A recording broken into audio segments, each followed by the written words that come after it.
Ladies and gentlemen, a very warm welcome to the 2005 Kaohsiung World Pool Championship Final. Would you please welcome, ladies and gentlemen, thank you, from ESPN Star Sports, our presenter, Alan Wilkins.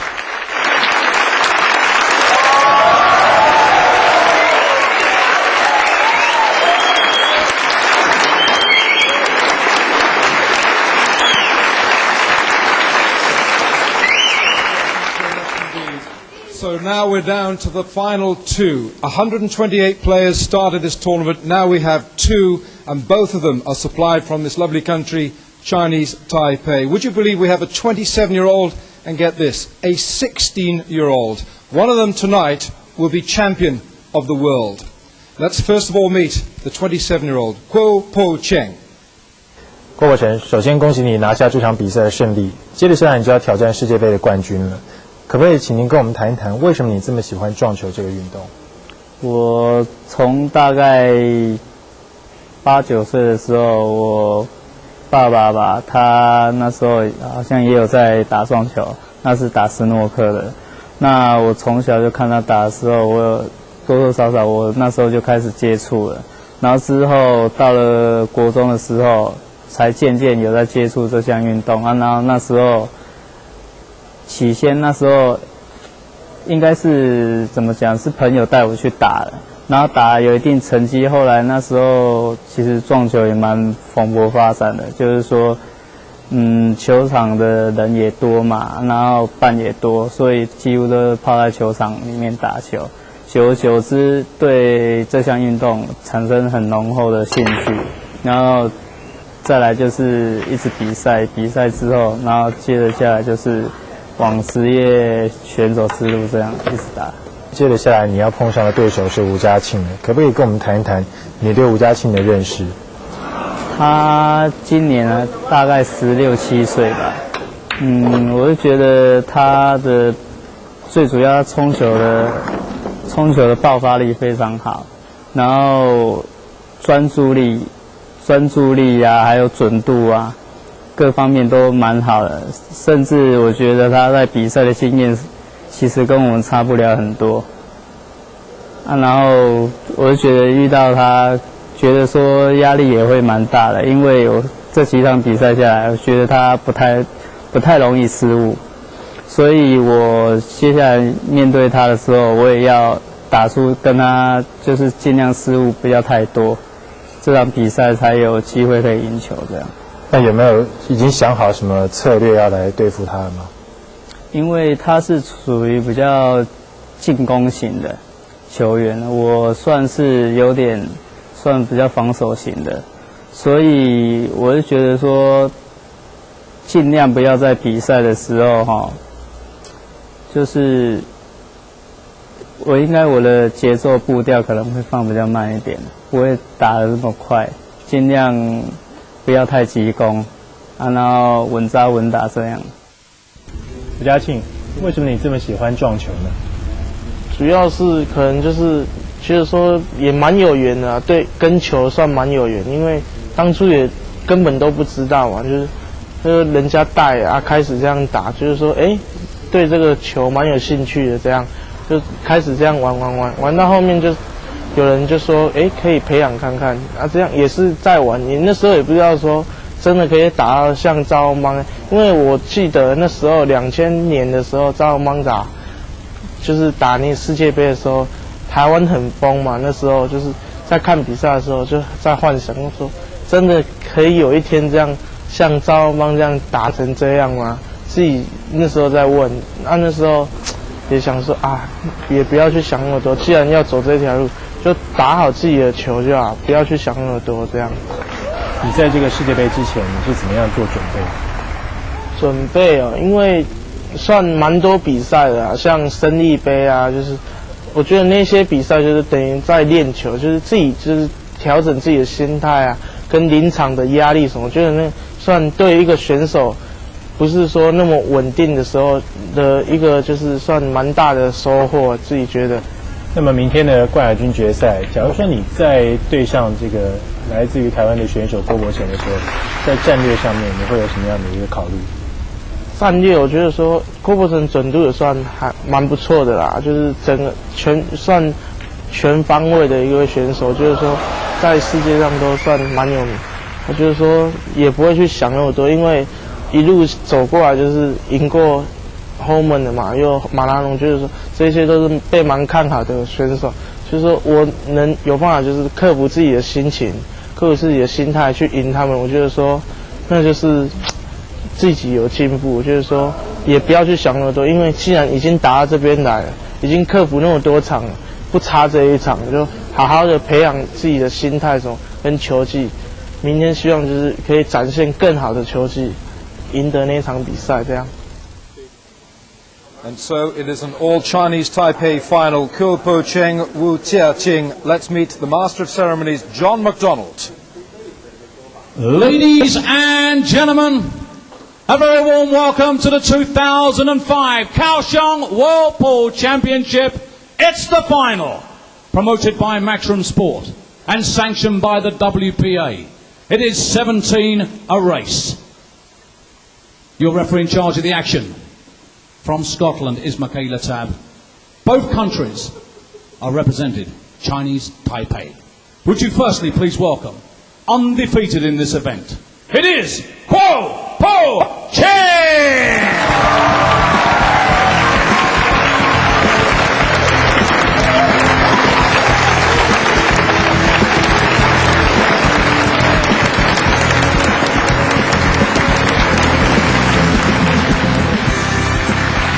And ladies and gentlemen, he is only 16 years old. Would you please welcome the talents of the young Chia Ching!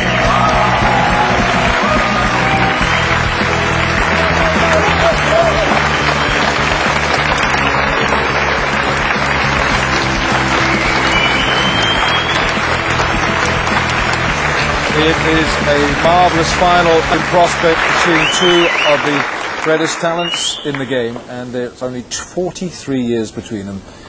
Let's go to your first set of match commentators, Jerry Forsyth and Nick Hawley. It's an all-Chinese Taipei affair, so we are guaranteed to have a very, very happy house when this one is done and dusted, this race to 17.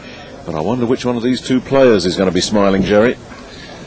Well, they are awfully evenly matched. I kind of expect Kuo to jump out to an early lead, because in the past what we've seen from Wu is that when he makes mistakes, it's early in the match. But he's like a diesel engine. You know, it takes him a while to get warmed up, but once he gets warmed up, he can run all day.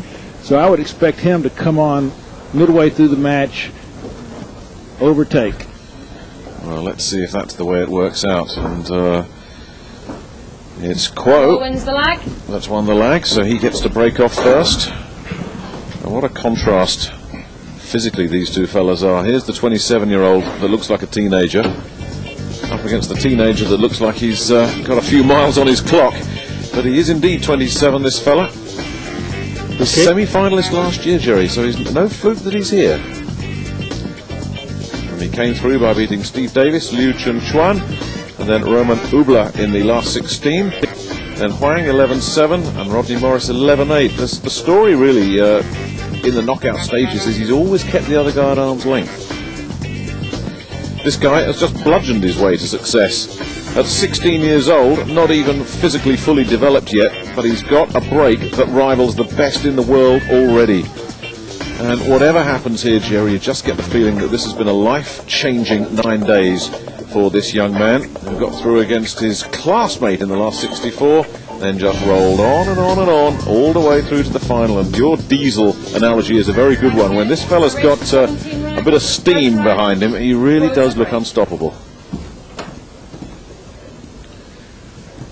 Kuo takes a quick look at the rack. Now, this man has not tasted a single defeat in this tournament. He came through the group stages undefeated, and of course undefeated in the rest of the tournament to get here. And that's a first in the modern era. Well, the wing ball's gone down, but the cue ball's been kicked by the two. Not an auspicious start. Take another look at his break.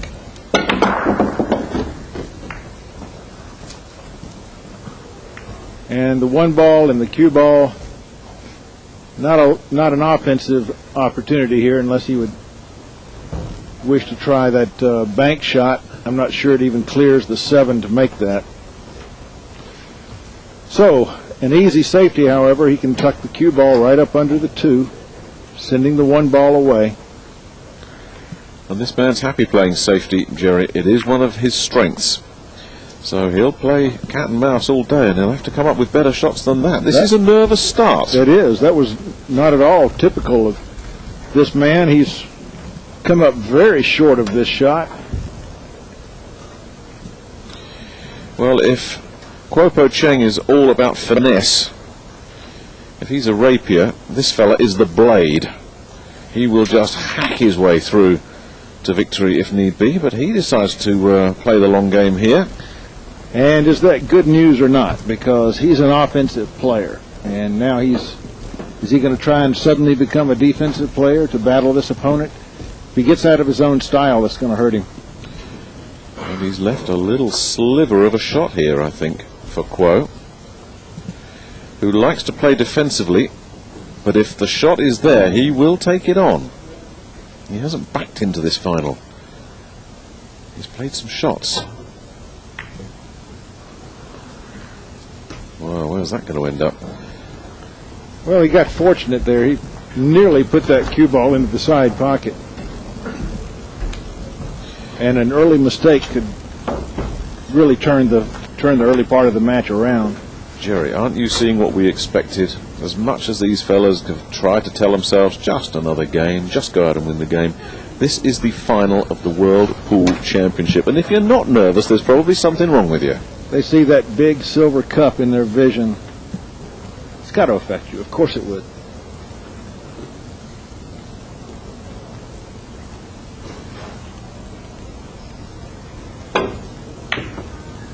And still we wait for the first ball to be deposited. And another good roll.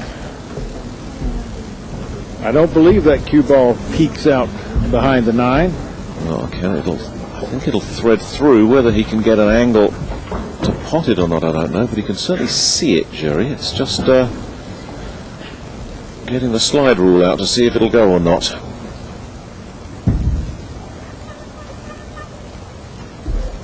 Well, if he can get through there, all he really needs is a bit of the right edge of that ball to put it away.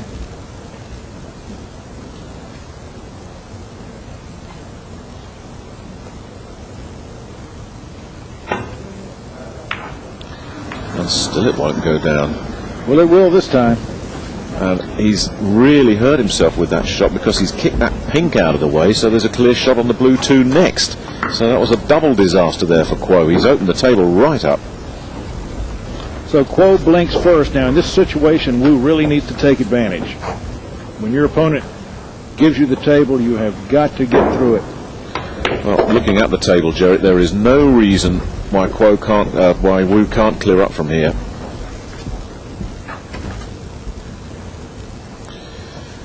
This was the one that really opened up. That 4 was obscuring the angle on the 2, and then Kwo not only missed, but he kicked the 4 out of the way as well. And Wu's got himself nicely lined up on the 3 here, and it does look like join up the dots time on this first rack, which took a while to develop. It did indeed, but this will ease his arm. Give him some confidence. Get him used to putting balls away. Well, he's built like a super tanker, isn't he? And like a super tanker, he's sometimes slow to get started, but when he is up and running, he will demolish anything in his path. That's what we've seen these last 9 days. If he gets started early, well, Kwo could be in trouble.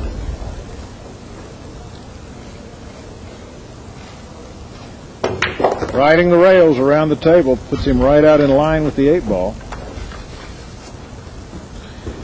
Well, Kwo will know he's played a bad first rack here, but he'll also know we're in for a long game. This is a race to 17. The little man just needs to settle down. Yeah, a lead of 5, 6, 7 racks can be overcome. But it's the young prodigy that has drawn first blood in this race to 17, he's on his way. And this is a rack that Kuo would like to forget. I think this is the worst rack he's played in the whole 9 days. He did look a bit ill at ease in this first game, but he has time to settle down. He too needs a table to open up for him so he can just put some balls away. He's breathing a bit heavy there in the chair. He looks tight. This fella needs a real run at the balls just to settle himself down. That's the first time I've seen him look ill at ease throughout the entire tournament. This fella looks just the same as when he played his first group match 9 days ago. His mental balance for one so young is astonishing, but as our colleague Jim White said, when you're 16, I think you made this point as well, Jerry, you're a gunslinger. Nothing frightens you. The immortality of youth. Oh, I thought that white ball was going to go away. He doesn't have a clear shot at the one, though. But that's that bludgeoning break that we've talked about. He just batters these balls into submission.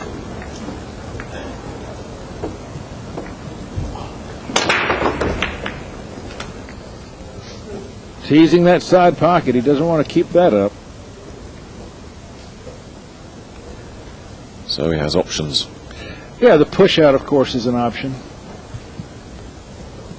Would you take it, Jerry, if you were in his position? Well, he has. Yeah, I think so. I mean, why not? You don't want to go for that one rail kick on the one, even though it's makeable. Well, we saw him push out like that in the semi-final when he decided, right, I'm going to put a ball down. It shows real confidence to play a shot like that. It does, and plus that time he sort of cleared up this end of the table so that if he does get the first shot on the one ball, the table will be open for him. And it shows you that he believes he is going to get the shot at the one ball. Indeed. Now, Kuo, of course, can look at this where there's cueing hampered and a ball between cue ball and object ball and might decide, in fact has decided, I want no part of that. So, Wu has to come back to the table. He's got to do a long launch on this ball. That 9 ball is a ways away, and he's got to clear it. So, not such a great angle on the cue. He's not trying to pop it right up in the air. He wants to get some distance here. Boy,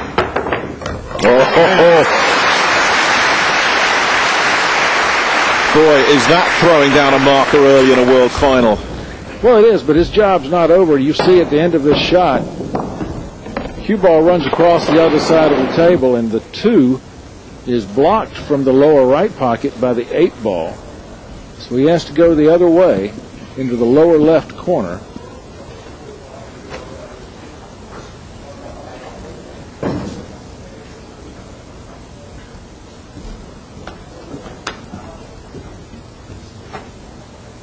It'll take a little time to aim this one up. It's no surprise he's an effective jumper. Chow Fong Pang has mentored so many of his compatriots. Right.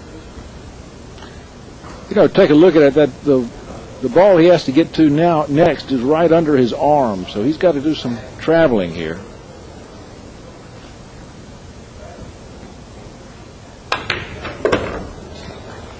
Wonderfully confident pot again. That is 2 sensational shots so early in a world final. Smart play, settling for the longer shot. And if he can just nail this one, stay up at the top of the table, he'll have 2 racks in his bag. Yeah, if he puts this one down, he'll have done all the hard work and can cruise through the rest of these balls.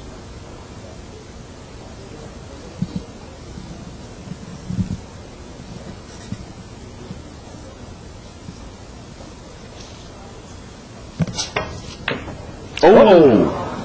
There's that early mistake. He's made it match after match. You've called it, Jerry.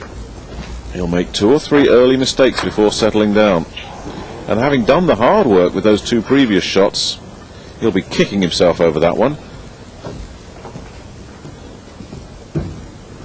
And Kuo's got no alternative here. He can't go thinking safety and playing himself in. He's just got to go for this. Yeah, there's not enough to hide from here. He does have to go for the shot, and he's got to worry as much about position as he does about the shot. That 4 is not going to take much energy off the cue ball as it cruises by, and it's going to send the cue ball over naturally toward the left-hand side of the table. So he has to be able to control the path of that white ball. Wow. He got around that 7 ball. And he's made it. That's what I was worried about, was him colliding with that 7 ball and winding up stuck, and he just barely escaped that.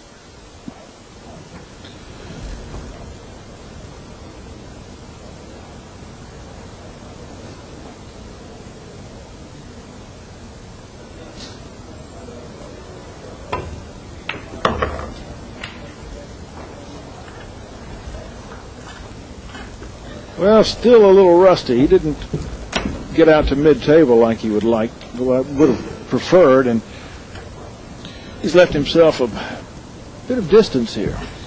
This is a lot longer, as you say, Joey, than it needed to be. I think rust is the word, or maybe a bit tight. Well, there's nothing like getting that first rack on the board against your name just to settle you down. He also needs to hit this ball firmly enough that the cue ball doesn't come to rest on the rail.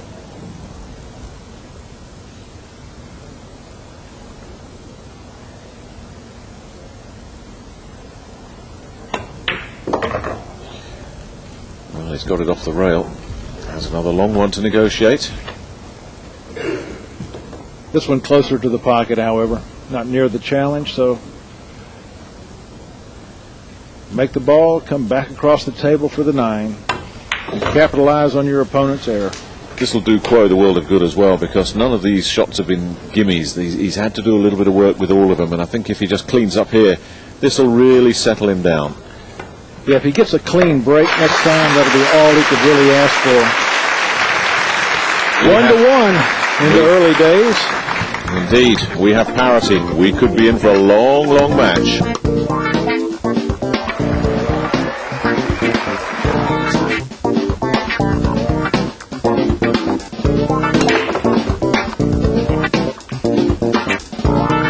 高雄市是一个全力迈向国际化的城市。我们不仅拥有少见的海空联运天然的优势，更重要的是，我们有一群有热情、有行动力的市民，一同来打造这个城市，全力朝向国际化的目标前进。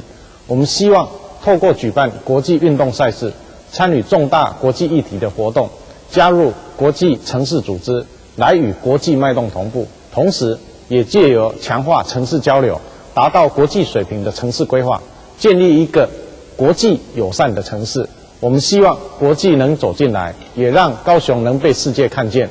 凭着这样的一个热情跟信心，我要代表所有的高雄市民，欢迎您到高雄来，一同来享受这一个充满阳光、热情跟自信的海洋城市。Sports Centre, which goes out on Monday to Friday every evening at 8 o'clock. Colette Wong and the team. Nights for all your sports news and highlights from around the world. Back to the Kaohsiung World Championship final. It is Kuo and Wu, 1-1, and your commentators Jerry Forsyth and Nick Hawley. One apiece in this race to 17. You know, like in any sport, it's much easier to defend a lead than it is to come from behind, and both of these guys would love to get out to a 3 or 4 rack lead over the other one, because then they can play their tactics. They don't have to be as aggressive. Quo's unlucky that the cue ball got a big kick. He had it stopped on a dime, and one of those balls, I think it may have been the blue, and there it is, came along and banged it out. Well, the blue made his life miserable in more ways than one. It's then come down and blocked the one's path to get off of that rail. So he has a decision here. How often do we see this, Jerry? The only problem on a break, the only cluster, is the ball you're after. Look where everything else is. It's been match after match this week. It's just the weirdest thing. Any other ball, and you'd fancy him to take it, but not this one.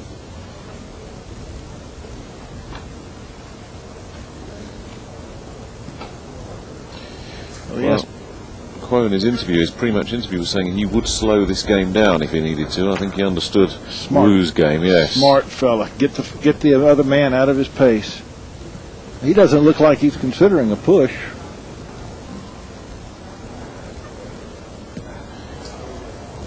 There are no rules about these sort of things, I know, Jerry, but it's unusual to see a guy push when you've got a clear shot like this. Well, yeah, if he can get safe off of it. But this is not an easy shot. And he's... looks like he's considering trying to draw off of the cue ball and come down and play the 8 ball. I mean, off the 1 ball and play the 8 in the corner. No, he is going to play a safety. Just duck it up behind the 2. Okay. Well, I wonder if Wu might fancy a billiard out of this. I don't think he's got enough ball. Not achievable. Not enough angle. He can certainly see it, so he can get a contact. Well, what he can do is just slide that 1 ball into the rail and then back up against the 2. If he can just nip the edge and then send the cue ball around the table 3 rails, that would be an excellent safety. But he's going to go for something quite different. That was a very gutsy move.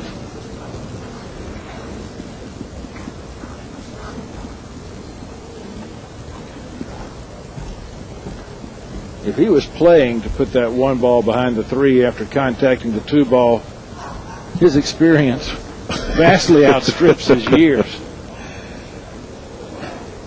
Jerry, it seems like only a couple of months ago that Chow Fong Peng was winning his 2nd world title, 5 years ago.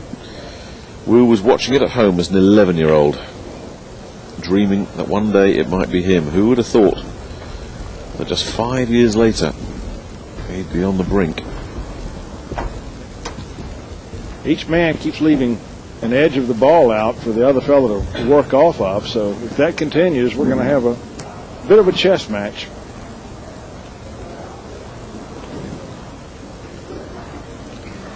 I think he's got more than an edge. He's got a few options out. If he can hit that ball full, he's got quite a few options. And with that 8 sitting invitingly over the pocket as well, all sorts of possibilities. Which one's he going to take? He likes aggression, but this time he plays it safe. Now he wants to duck in so he gets a full block. He doesn't want to leave the edge of that ball again, or he's going to get this same shot right back.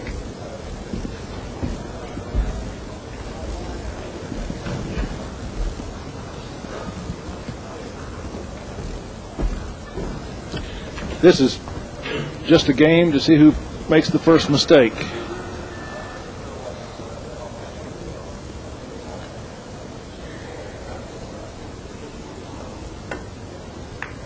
He's trying to give Wu the same shot back again. And this time I think he'll be happy with the outcome. Well, he may, but if he's got a full ball block, remember how you said that 8 ball is lurking there? Yep. That makes the kick a bit easier. That pocket. Look at him working out the angles. Yeah, look at this. Could be the win or lose shot of this game.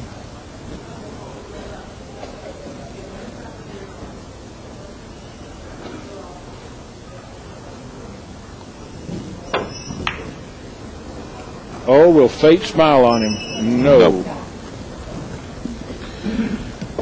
Or has he got away with it, I wonder? Well, he has gotten away with it, but he's left Kuo now with a ball that he can work to any point on the table he wishes. So he's not going to be sitting in his chair happy with the result of this. That was the kind of shot, Jerry. We've seen the fates, as you say, they've smiled on Wu in the past, not on this occasion.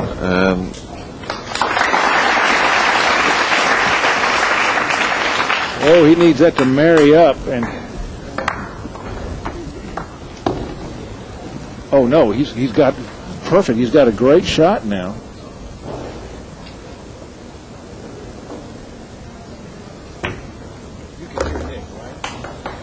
Well, it's amazing how quickly these racks open up. Suddenly, just like that, all the headaches seem to have been cleared away. If he can just get position on the 3 after this 2, he'll be up and running. A little straighter than he'd like to be. Still, he's got enough to work with here. Oh, boy. Good grief. Now, that is very untypical. We had not seen cueing errors from this man. What? Not as stark as this, Jerry. Well, he's trying to cheat that pocket a little bit to get out further on the table for the 3. Surprised me that he would go to that extreme. He didn't need to be as far out as that cue ball landed. So, both men have turned the table over on errors. I'm still catching my breath from the last one, because Wu, we've seen in his previous matches, whilst he goes for his shots early, until he really just settles down, he'll give you a little mistake once in a while. Quo, I can't recall a shot like that. Now, he doesn't let much light through the blind.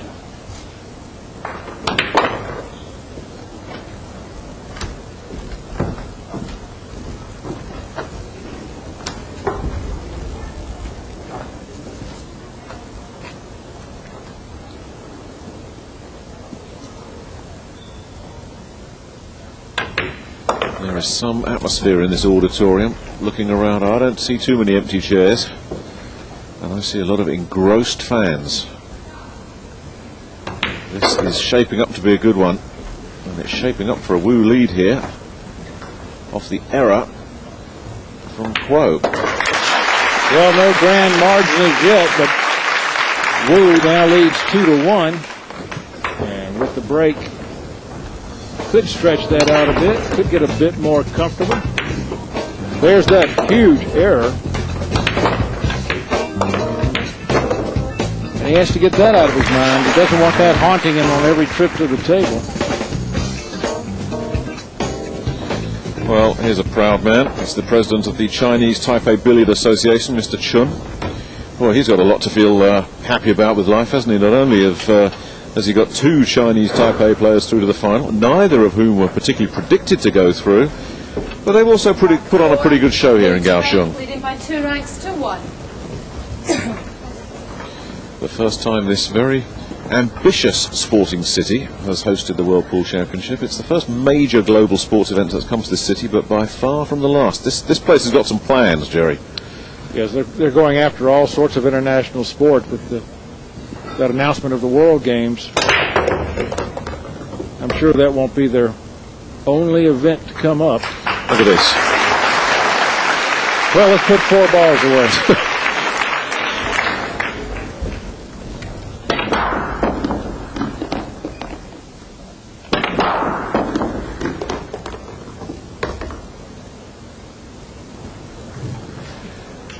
It is a phenomenal break.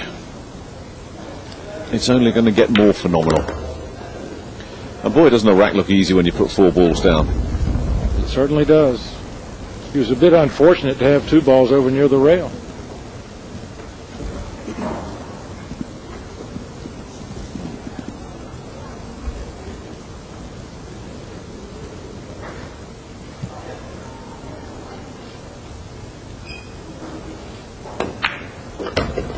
With that clear, this is just a very easy exercise. Should be. But it's still in the early phase of the match, when Wu will sometimes leave one hanging out there, but he's got this cue ball dead centre on the table. And this really shouldn't be much of a headache for him. 3-1 now. Oh, Jerry, how many 9 balls have we seen missed these last 8-9 days? Well, I'm giving this one to him. Well, he's not going into the right-hand pocket. That's where all the problems have been.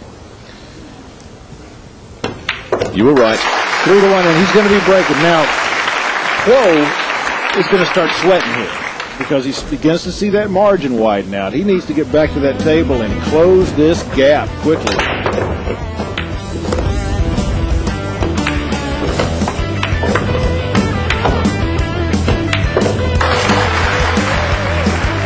Yes, I think Kuo will be sweating because the margin is growing, and Kuo's just stepping up to the table there. have a word about something. No, Well, Michaela had put the 3 ball in the front of the rack. So Quo gets up and says, "No, let's put the 1 out there." And she says, "I think we should." well, I'm glad she did that, because I was starting to wonder if she was human. First mistake she's made since she's been doing this thing in the last 7 years. We caught you, or rather Quo did, in 3, maybe 4 hours. Rack 5, Wu to break, leading by 3 racks to 1. That pot will be in the ownership of one of these gentlemen. And the worry from Quo's perspective, just going back to what you were saying, is if Wu's breaking like this, this might be a long wait for Quo to get back. It could be, and if Wu is now comfortable at the table, if he's sunk enough balls to feel at ease, we know how dangerous he is, but he's got to have a break. He's got to have a shot here. And does he? Is that orange going to stop? 5 ball, I believe, has... hard to tell. I think it's nipped him. I think it's nipped him. It's just a quarter rotation too far, isn't it? He just wants it to lose velocity off that rail, and it doesn't now. Sometimes they just seem like they won't stop rolling. And mentally you're screaming at them, "Stop, stop." They never do. They don't hear you. Has he got enough? Can he chip it in?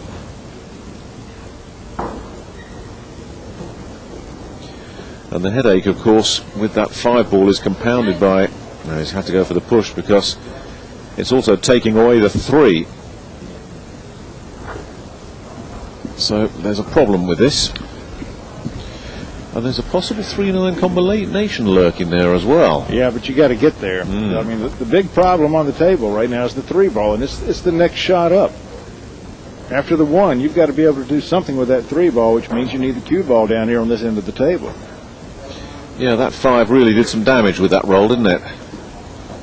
It stuffed Wu completely on the 1, and it's made life very hard for whoever gets the 1 to get to the 3. Now, I wonder what Quo will do here. He doesn't have to take this shot, remember. He could throw it back. I think he'd rather control the table. He can, with the 3 and 5 down there, he has a bit of a nice blocking wall to hide behind. It's just a matter of, is he comfortable trying to get there? He's not sitting down. He's still stood up, surveying the scene. And here he comes.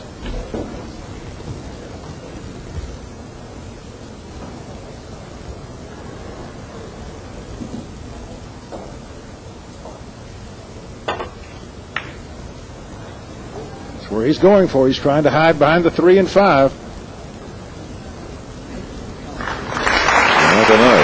I don't know either. But again, even if he has a shot, what's he going to do with the 3 ball?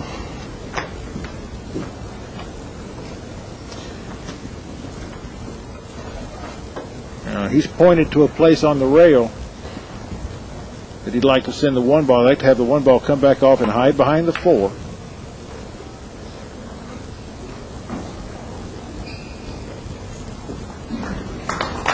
Boy, That's a useful looking shot. that's a very useful looking shot.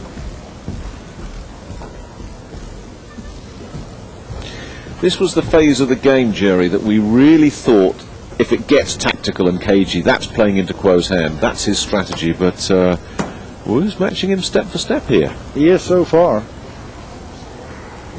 We thought if it was going to be a potting fest, the younger man would have the edge. This kind of match we thought would play to Quo, but not so far. Well, that would be a huge psychological brick through the window to come back and outplay the man at his specialty of defense.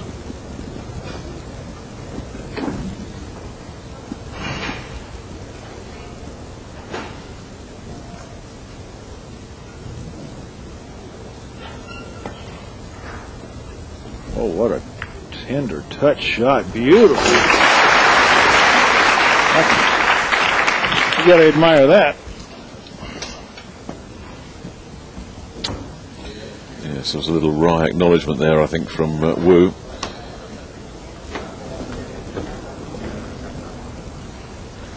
So now it's Wu's turn to work out the angles, and as you say, Jerry, The headaches begin once somebody pops this one. He has got to hit this ball fairly full. He doesn't want to skin off the back of it and scratch.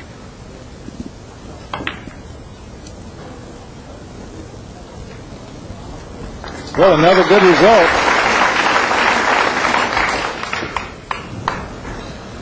Yes, so now once again, Kuo's got the headaches.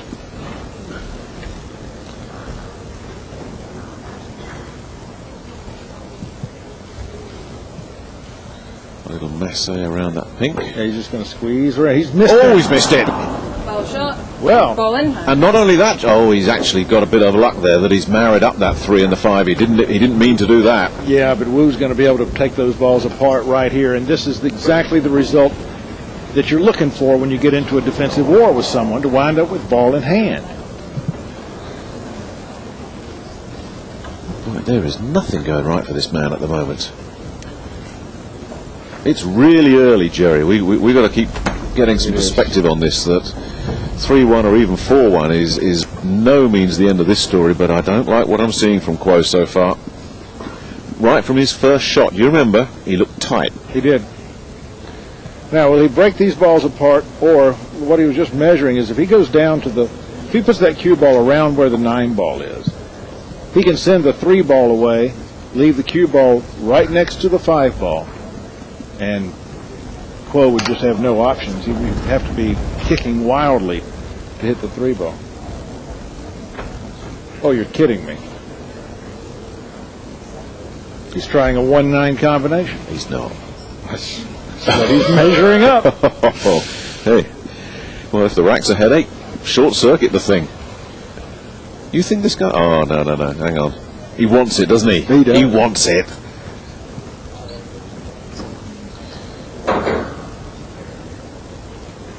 Well, this is a big shot. This is a big shot.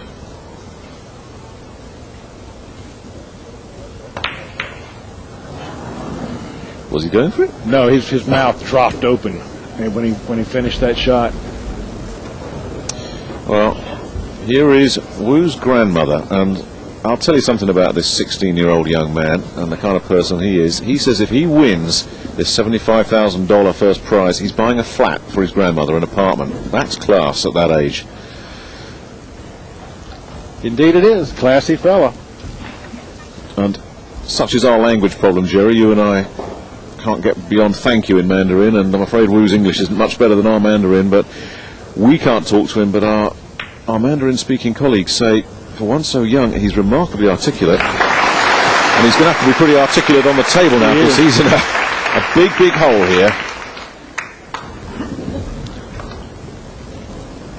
Very cleverly played this by Kuo. This table just keeps getting tougher.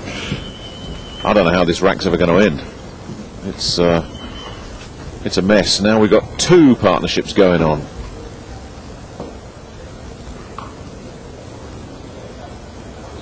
Referee better be sharp. Got to watch this hit. Well, no, you don't. And look, it opened the whole table up. And look where he's left the 9. Oh, yes. So that's blown himself up as far as this rack's concerned. And what looked like a rack that would be here forever was suddenly 1 shot away. With ball in hand, we have to say Wu made a big mistake going for that 1-9 combination when there were other options available to him. Well, Wu's just taking 2 shots instead of 1, which is the smart way of doing this. And he's done it. So the first 5 racks down. It's still Wu in front. And when we return, your commentators will be Jim White and Bob Guerrero.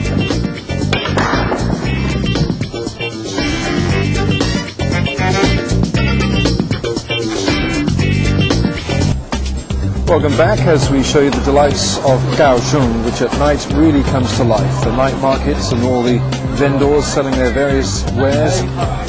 Very good bargains to be had at night here. And of course the night markets that go right through to about 4 or 5 in the morning. And some very delicious delicacies as well to be had. So that's nightlife in Kaohsiung. Right now it's nightlife here as well inside the business exhibition center. We're in the final. Change of commentary now. Jim White and Bob Guerrero. Well, for me, Bob, I think Jerry Forsyth nailed it when he said that was a glaring mistake, that 1-9 combination. I thought he had other options there, certainly with ball in hand, to come to the table and attempt a very difficult 1-9 combination like that reeks of inexperience. Yeah, I guess we're just reminded of Chia Ching's youth there, and there's an 11-year gap in experience between these players. So, yeah, the reason that play hasn't started, just people filtering in. I mean, you can see there aren't many empty seats here, and Michaela Tab, our head referee, just wants to allow everyone to get settled in and not to disturb the players. But Wu had that one by the scruff of the neck and turned it right back over, and he would have stamped his authority on this one had he taken a 4-1 lead. But as it is, the little monster comes to the table. 3-2 in arrears, and with a chance to get back on level terms. this match still searching for its groove, for a rhythm for either player. It's been stop and start stuff. We've only had one break and run out in this match, and looks like we might be seeing another one here because Kuo has excellent position on the yellow one, and the balls are spread out quite nicely. Yeah, it has been patchy, but he's not going to get a better chance than the one that appears right now. Doesn't have to do a lot of work with the cue ball, everything in the open. There you see Ko's girlfriend, who I hear is celebrating her birthday today, so Kuo Cheng wants to give her a nice birthday present. But first he's going to have to take down this yellow one.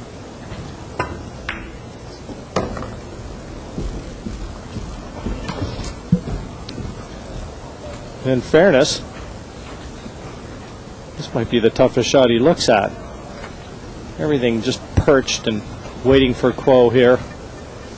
You can see he's just off ideal angle, and this is where you've got to guard. It's the easy ones that can be so destructive mentally. There you go.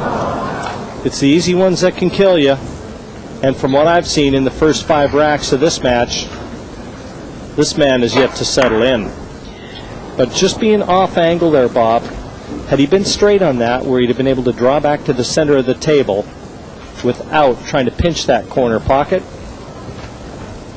well, what could have been? That is the 4th unforced error by Kuo Cheng if you include the 2 misses on the yellow one. And what a huge turning point this might be.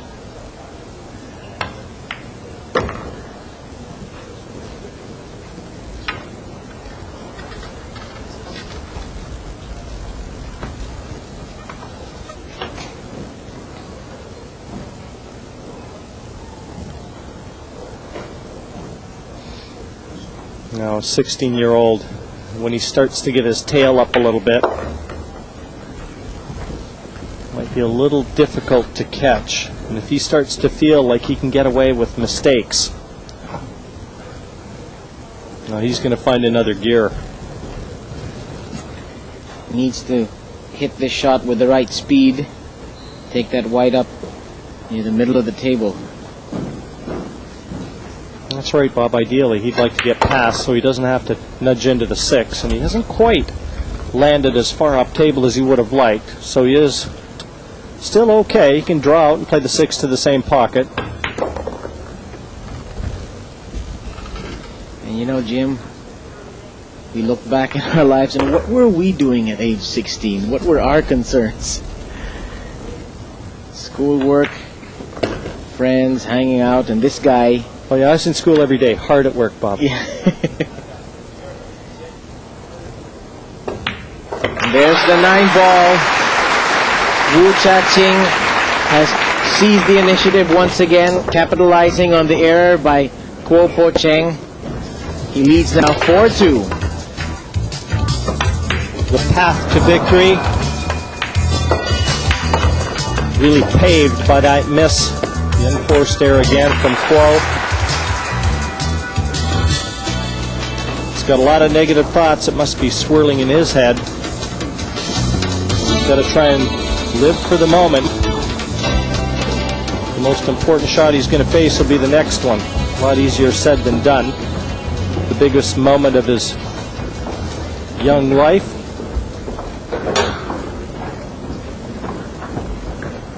And that would be his grandmother, I'm sure, sitting very near her grandson, offering encouragement whenever possible. Wonder if she plays.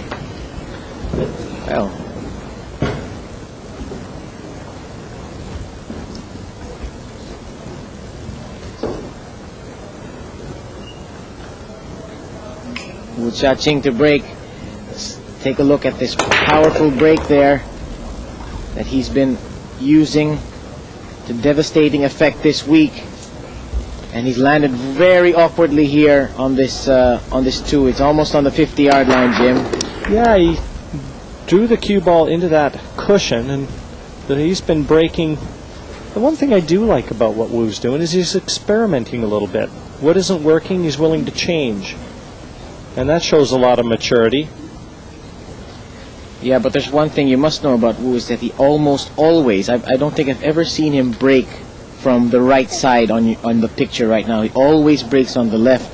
There was a tournament in the Asian 9-ball tour where everybody was breaking on the right, but he insisted on breaking on the left and came up with 6 drive breaks in one match that he lost to Gandhi Vallier.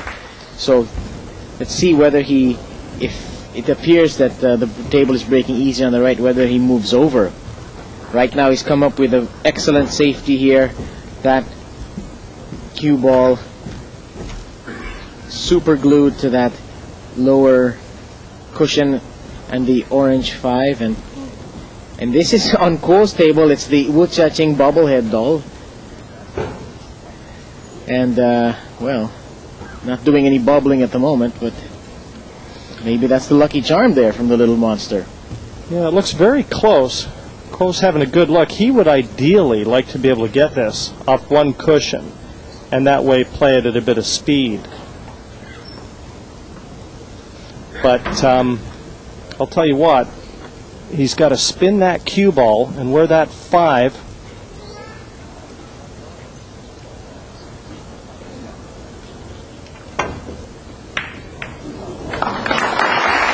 That's a good hit by Ko, but has he left the blue into the side pocket?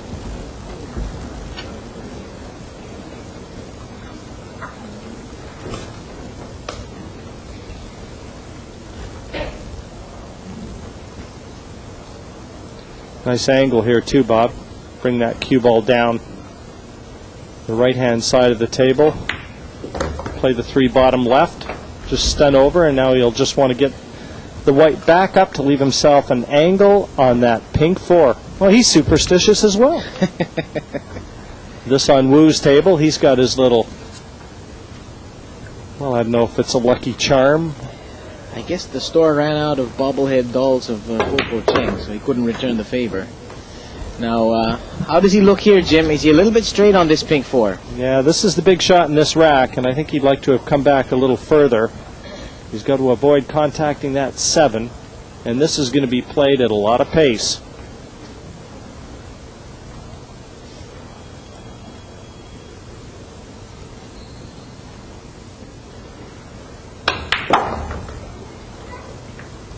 And that's about all he could hope for there.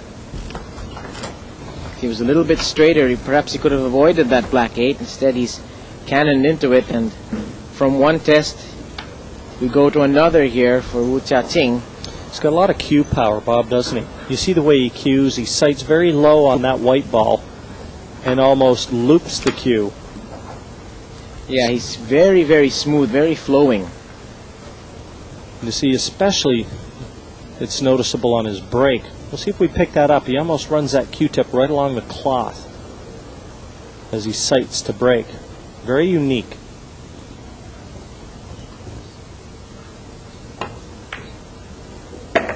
Great shot there. He's retrieved it and got a nice touch on the 7. Offers his hand to apologize to Ko, but totally unnecessary. That was a great 5 and fully deserving of position.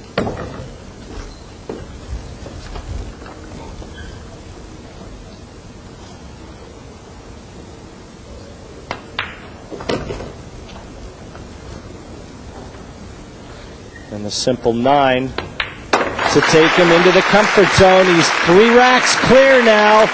5-2. And looking good value here in the World Pool Championships. More to come from Kaohsiung.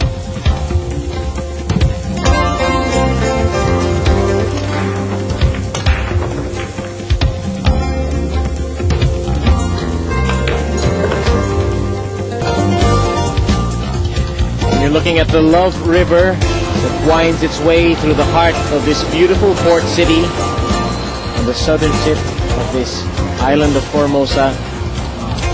What a gorgeous sight that is, all lit up. And we've got the same lighting motif in here, I guess. Jim, I wonder if that's on purpose. But there's no love out there. Yeah, no love lost between these two countrymen. Wu Chia Ching has won 2 racks on the trot, and he will put his hard break to service here, stretch that to a 6-2 lead.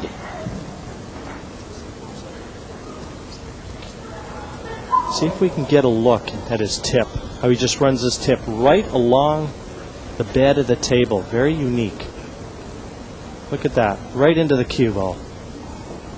And then comes up on the last swoop. Tries to nail that white right in the middle, Bob, and does a pretty good job of it. He's made the wing ball, but he has a very thin cut on the lowest numbered ball, which is the yellow 1. That white ball bouncing around just a bit. He'd like to be right-handed for an instant. Another look again, just bends that cue. A lot like Mike Siegel, nicknamed Dr. Hook for that very reason. Or Captain Hook, sorry, Captain Hook, because he hooks that cue after he breaks. He just bends it into the cloth. I wonder if he went to the Mike Siegel School of Breaking.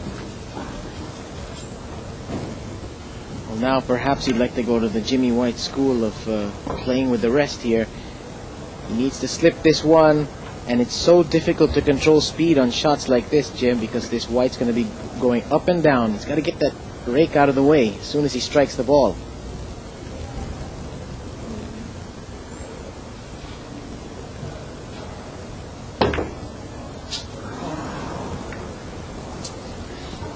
Well, you can't blame him for that. That was at a high degree of difficulty, and he's lucky that he's not left a shot.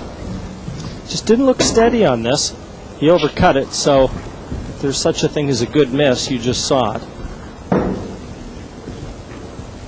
But again, that was an opportunity that I think Wu felt that he should capitalize on.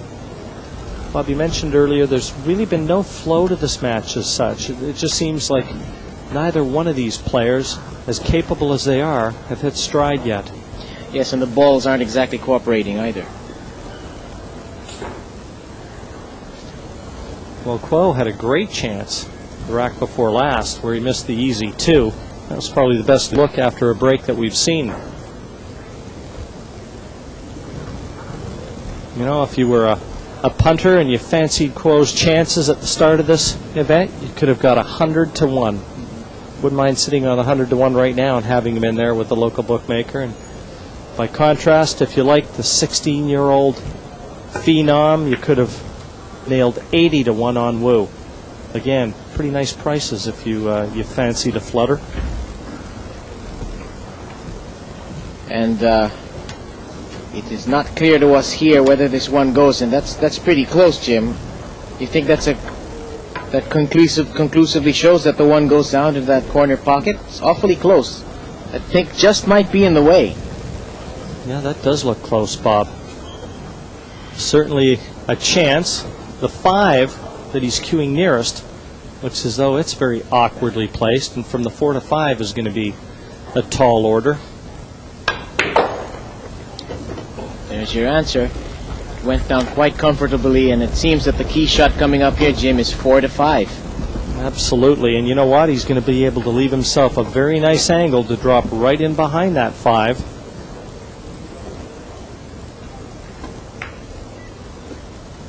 And again, difficult to tell whether or not it goes into the top right corners we look. If not, he's going to want to try and get that white off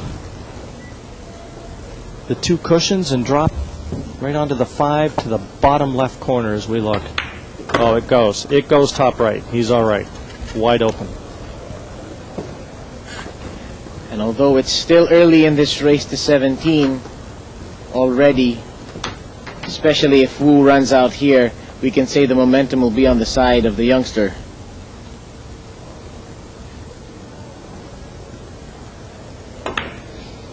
Important, though, Bob, that he capitalizes when he gets the opportunity.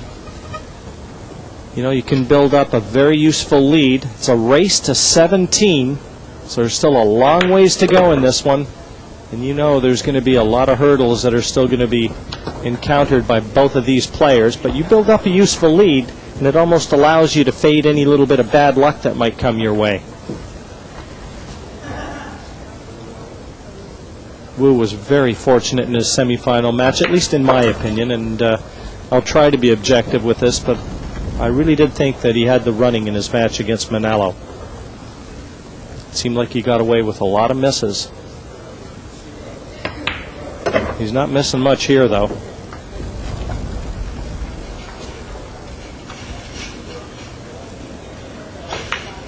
The 9 ball has been deposited, and Wu Chia Ching takes his 3rd rack, and Grandma is quite chuffed at the moment. He leads 6-2 in this race to 17 against Cheng.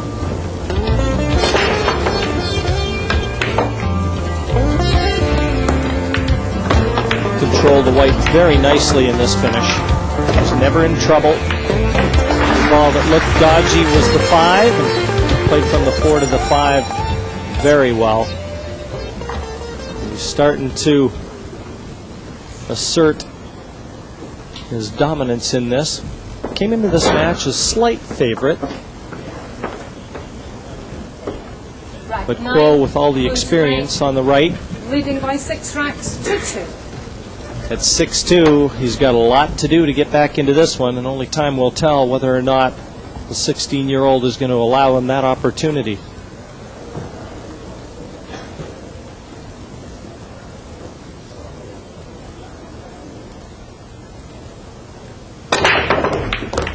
He gets into another break, makes the 1, makes the blue 2 as well, and is left a long but makeable cut. Wu Chia Ching, for the viewers in Asia, will remember him as a finalist. This is already his 2nd big televised final. He was a finalist in the San Miguel Asian 9-ball Tour Singapore leg. He tripped up there against Gandhi Valli of the Philippines, but he's on a much bigger stage now. And this one, he just has to cue this sweetly. I think it's almost natural position for the pink 4 right after. It's a big shot he's facing right here, but he's going to have to roll this to leave the cue ball on the left-hand side because the pink 4 isn't available to the opposite corner, so he's got to keep still.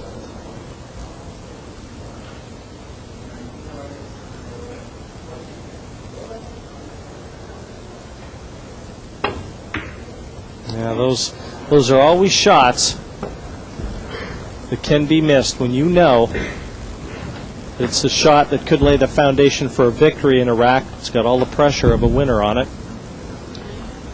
Well, Jim, as your buddy Billy Incardona might say, he hit that shot roughly. But he's left a bit of a strange looking cut shot here for... Looks like it passes to this bottom corner, Bob. If it does, a gilt-edged opportunity for Kuo to get right back into it. You may have to play this off the rail, you think? It's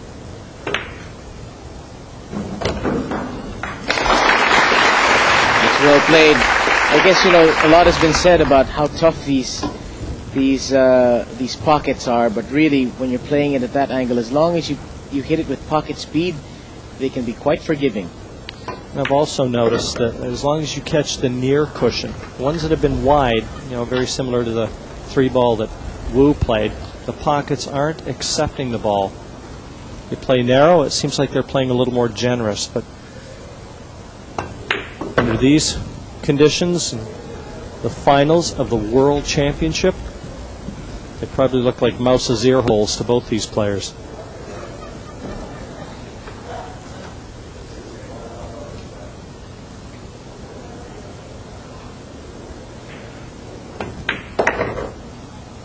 He doesn't want to be straight on this.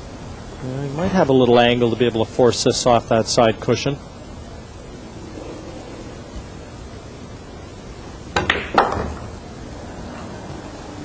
Doesn't want to be straight on the black 8 either, but I think he's just about okay.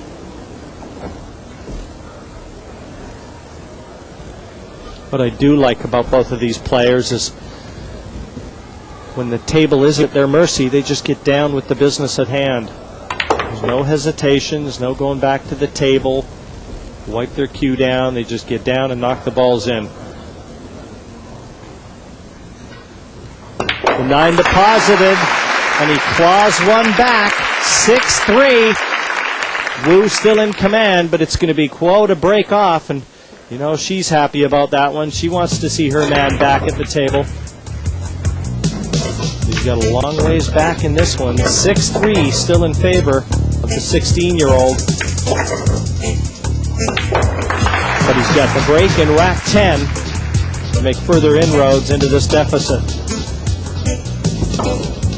I think, Jim, looking back at the history of this event and in the final, you know, you see lots of upsets in the knockout rounds, but if you see the finals that we've had, it's been very clear that the better player usually comes to the fore. You know, Efren Reyes versus Hao Ping Chang in 1999, Chao Fong Tang against Ismail Paez in 2000, Mika Immonen, of course, outplayed Ralph Souquet in 2001. 2002 was very close. 2003, Thorsten Homan. You know, I think that's the beauty of this tournament, where you have this nice, meaty, long race in the end. You can make it to the final if you're, you know, not an elite player, but it's going to be very hard to go all the way. Well, fascinating for me, Bob, just to expand on what you're saying, is Kuo is yet to taste defeat in this event. He was 7 for 7 in the round robin stages, and if he goes through and wins the tournament, that'll be a first in the modern era. Mind you, if Wu wins the event, he'll eclipse Thorsten Homan as the youngest ever world champion. Thorsten won the event 2 years ago when it was played in Cardiff, 23 years of age. So he doesn't just eclipse it by a little margin. Oh, another unforced error. That was a very thin reverse cut into a blind pocket, but the blue stays out. And again, he's very fortunate here. The black 8 is his savior. You know something, Bob? It was the 2 that he missed earlier. And I think he'd like to take that 2 ball out and toss it out of the arena. He's got some options here. He could jump, he could masse, he could even kick at this from the left side rail. And I think that may be what he's looking at there. Wu, of course, a spectacular jumper of the ball, but I don't know if he's going to opt for a jump here.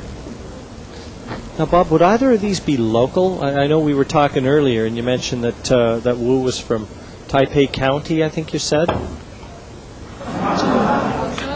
I was just wondering if either one of them could benefit from having the crowd right behind them. And the mistake from Wu, he just tried to flick that 2 off that top cushion. Wasn't easy.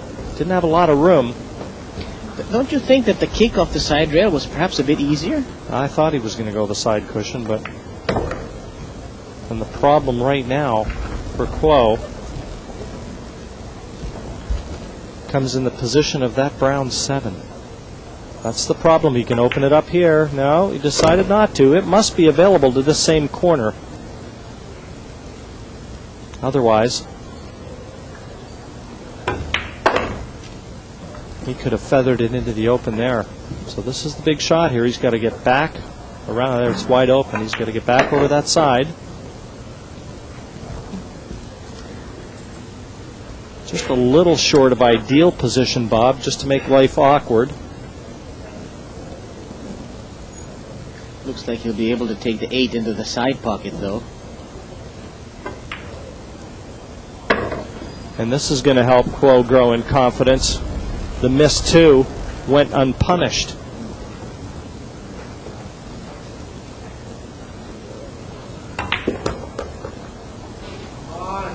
He needs us to slow down, I guarantee you. I thought he was going to overrun it there. I was going to say, boy, this is a huge mistake, but 9 to the bottom right corner to get back to 6-4. And 6-4 confirmed here in Kaohsiung. It's heating up to be a photo finish. You do not want to miss it.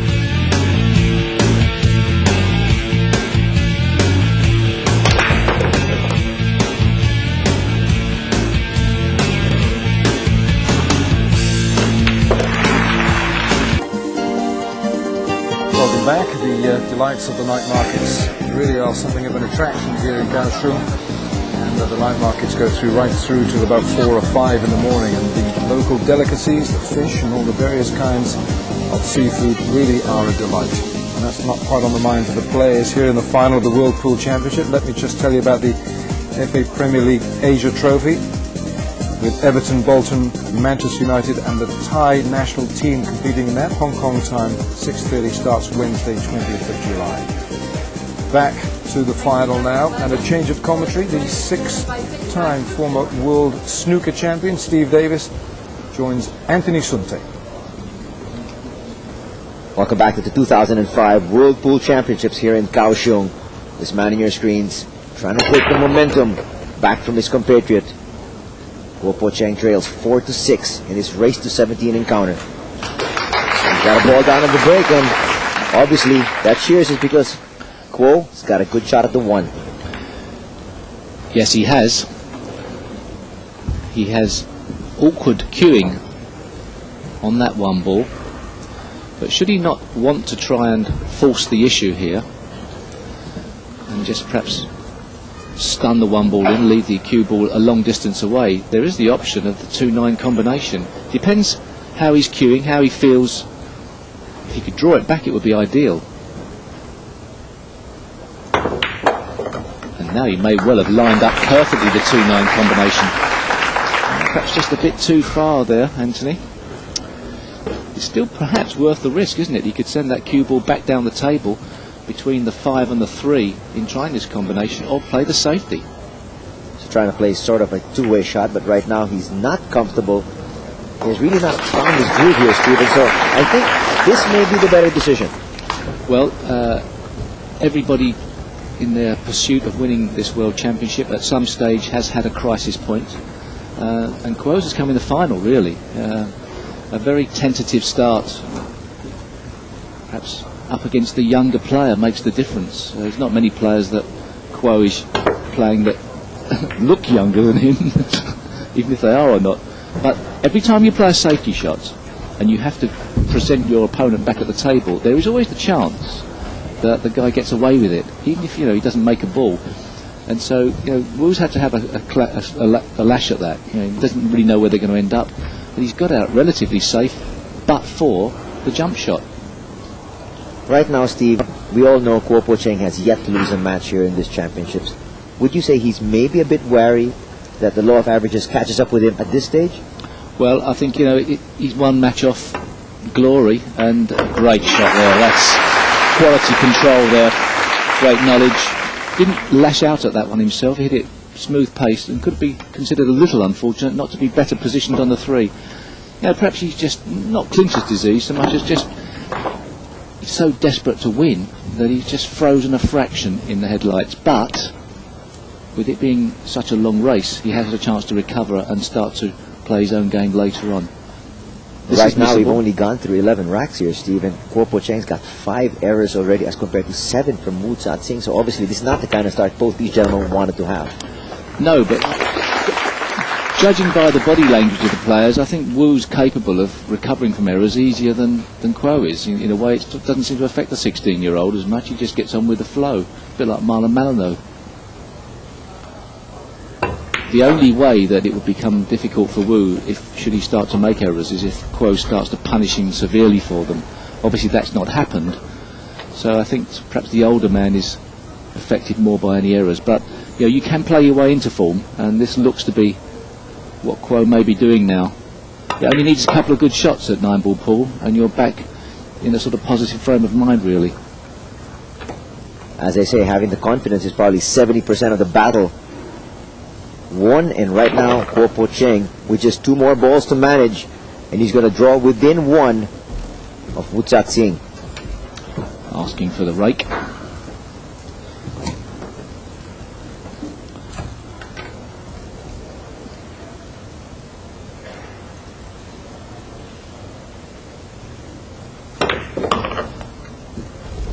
Nicely played across for the 9, taking out of the equation any possibility of scratching in the centre pocket, and he's only 1 rack behind now.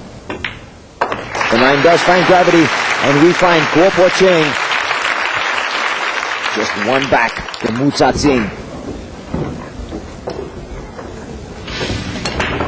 Kuo Cheng has gotten the last 3 racks and trying to take momentum here. As you see the summary of that last rack, almost a capacity crowd we have inside here. The report we have is there are about 540 people inside, and total capacity is about 560, so hardly any seats inside here. But everybody out there has the best seat in the house, of course, watching it here on ESPN. Thank you, rack 12. Quote break, trailing by 6 ranks to 5. There you hear Michaela Tab just mentioning the tally we have right now. Kuo Cheng trying to tie things up here, Steve. Yes, and he chose the right option in that last rack of playing the safety shot. He got the reward. Cue ball gets kicked around the table, as does the 1, and he has no obvious shot on the 1 unless he plays the potentially risky bank shot. Tremendously powerful, accurate break off. Look at the control on that cue ball. Okay, it span away a bit and got kicked by the 8, but generally you've got to believe how hard that is to do. I mean, to hit the ball as hard as that with anything like centre ball striking is an art form within the game. Right now with 3 balls down, a bit unfortunate for him not to have a really decent shot to pocket this. As you mentioned, he can go for the bank, but the question is he comfortable with it right now at this point in the match? I think it's a difficult bank when he loses control of the cue ball. No guarantee to get safe at the same time. So I do think there'll be some type of safety played here, and he has very good options of playing safe here. Of course, when you're playing safe in this situation, it's not so much that you think you're going to get your opponent to miss, because probably the guy will be able to hit the ball after the safety. It's whether you can get him to hit the ball and then stick you up a chance. Otherwise, try to open up the table a little bit for you. Yes, so you can hide the 1 ball behind the 5 and the green 6 and send the cue ball back down to this end of the table, or you can try to go across, dump the 1 ball on the other side of the table and play the snooker behind the 3 of the balls, which may be what he tries to do here. And that's okay. Maybe leaving a jump escape for Wu. Should Wu play the jump shot, he could jump escape over the side of the 5 and the green 6 and bring that cue ball back behind the blue 2. And I think that's probably what he'll play here. This has a very good chance of working out safe for Wu. Just getting the squeaky chalk out there. It's a very important part of the equation. Well, both these players have been very adept at jumping all throughout this tournament. In fact, a lot of the Chinese Taipei players, don't a lot of Asian players. Don't tell me about the jump shot, Kuo. I don't want to know. That was one of the shots that... Shh. Be quiet. I don't want to talk about it. It was a great shot. It was a fantastic shot. Thanks. I'm sorry. So, I don't think he's playing to pot this. Oh, he's missed-hit that by quite a way. Will he get lucky? No. That was about at least half a ball out. So, by his standards, it would be a poor effort. And that's why he's shaking his head right now. He trots back to his seat, and he knows he may be there for quite a while.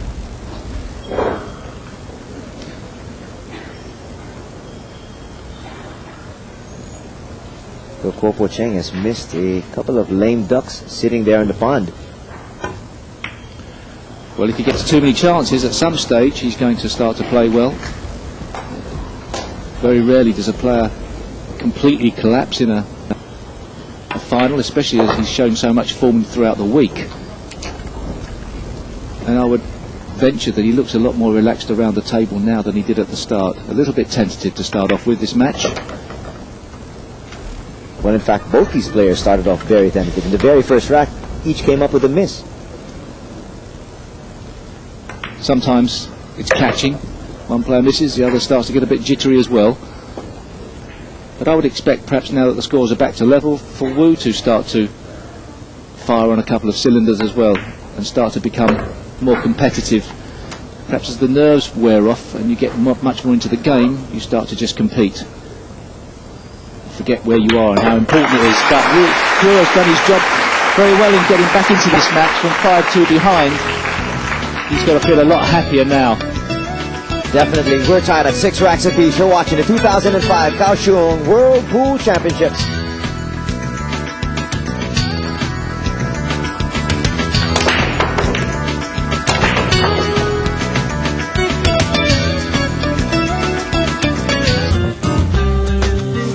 Welcome back as we take you now through some of the attractions here in Kaohsiung, the southernmost city of Chinese Taipei. Plenty to do in the day, plenty to do at the night, and so many good local delicacies to be had as well. It's the 6th largest port in the world, and there we go. There's John Dykes slipping into the frame. John Dykes and his team will be bringing you the next English Premier League season, which gets underway on the 13th of August. That's coming up. But right now we are locked into a real battle here at 6 racks all. Let's go back to our commentators, Anthony Sunday.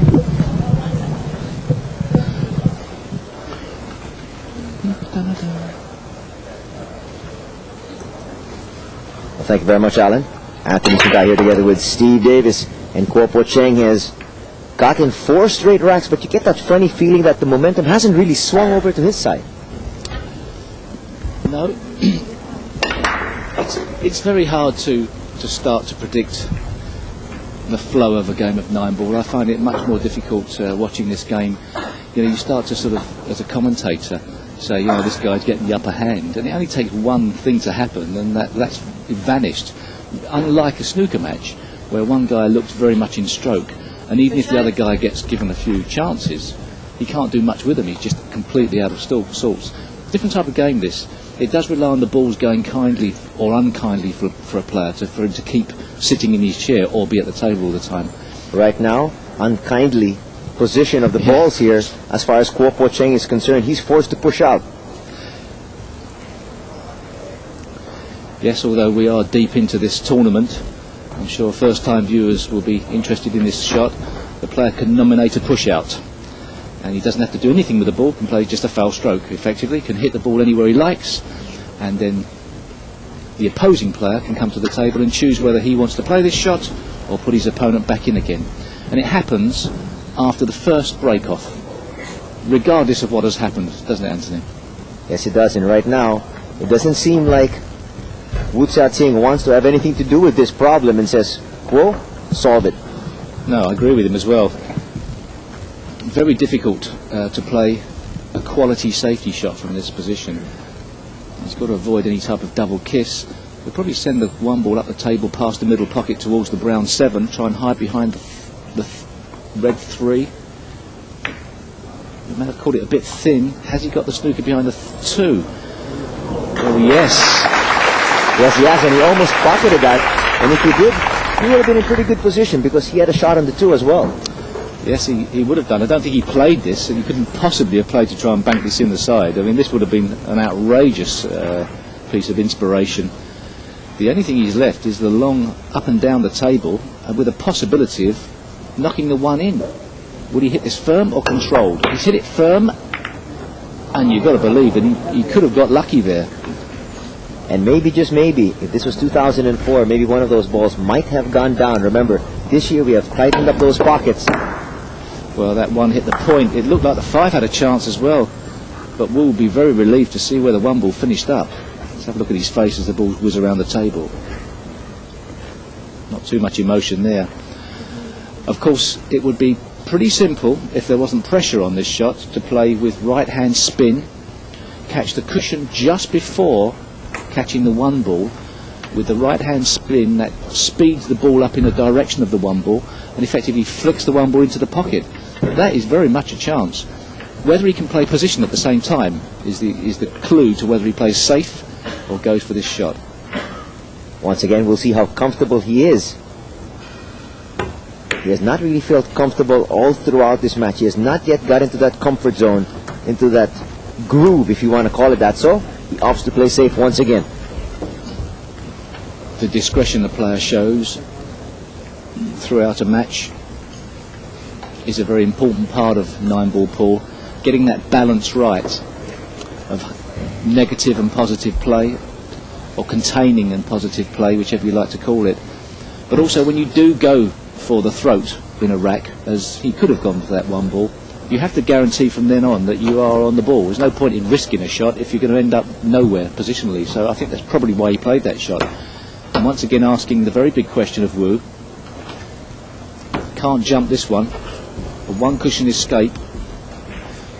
Chances are for this one, I think, Wu will be left with a shot even if he hits it. But I guess, Steve, you know, that really shows the level of maturity that Kuo Cheng has in his approach to the game.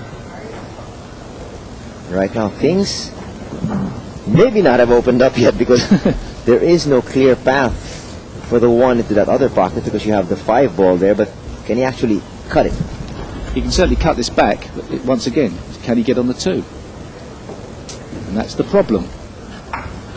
If he can't get on the 2, if he can't guarantee a good positional shot, does he play safe? I think he's going for the cut here. He's not happy though, is he? I mean, No, he's not. Problem rack so far. He's double and triple clutching, and when he does that, in fact, both of these players have actually done that quite a while here already. It just goes to show you that they have really not eased up. Well, we can't take away the importance of being world champion, especially amongst 2 local players. The kudos involved. The crowd seemed to be very appreciative of both of these players. I sensed that the hearts of the players were of the crowd were with Wu. Certainly the way he's got through to this final.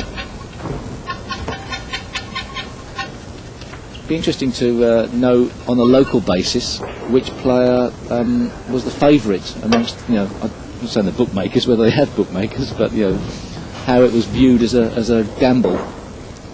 Well, you know, the pulse outside, when we were talking to a lot of the fans filling in here, it was really half. It was really split right down the middle. A lot of them wanted the youngster, and a lot of them wanted Kuo Cheng because they felt that the youngster, because he's only 16 years old, may have more chances to actually get to this big stage than Kuo Cheng. But of course, you know, having that's what said they wanted. that, what were the bookmakers have laid it at? I think Kuo was the favourite in Europe. I think slightly. Perhaps just by experience, but this left-handed Wu is very, very talented. Here's a big, big shot. You've got to make this and draw the cue ball back a long way.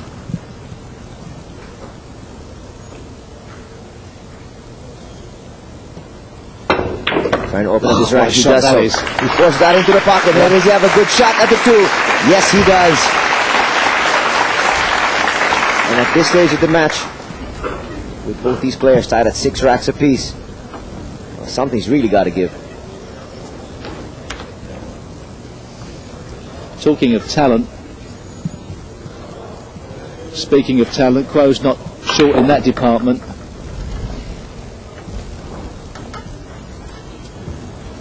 And that's very well played as well. I mean, he's made this run out look very simple. And now everything should be elementary. Well, actually, just picking up on that point that we were talking about earlier, they were saying that Wu should have more chances to actually get back here to the finals. Even having said that, with the level of competition nowadays, you could actually come back here for the next 20 years and never get back to even just the final 2. No, it's a bit like trying to get 5 numbers up on the lottery. You know, it may never happen again. You may get all the way, just wait for that last number, and think it could happen again. Well, there was a mistake. Goodness. Oh my goodness, again! He did all the hard work, and then a little bit offline with the positional shot, and had to do a bit more with the cue ball. The swings in this game continue. And you know, Steve, we've said it time and time again for not just this man, but for a lot of the players, even for Wu Tsing, taking a lot of these shots for granted. Well, 9-ball pool is a game of great positional play. and great shot making.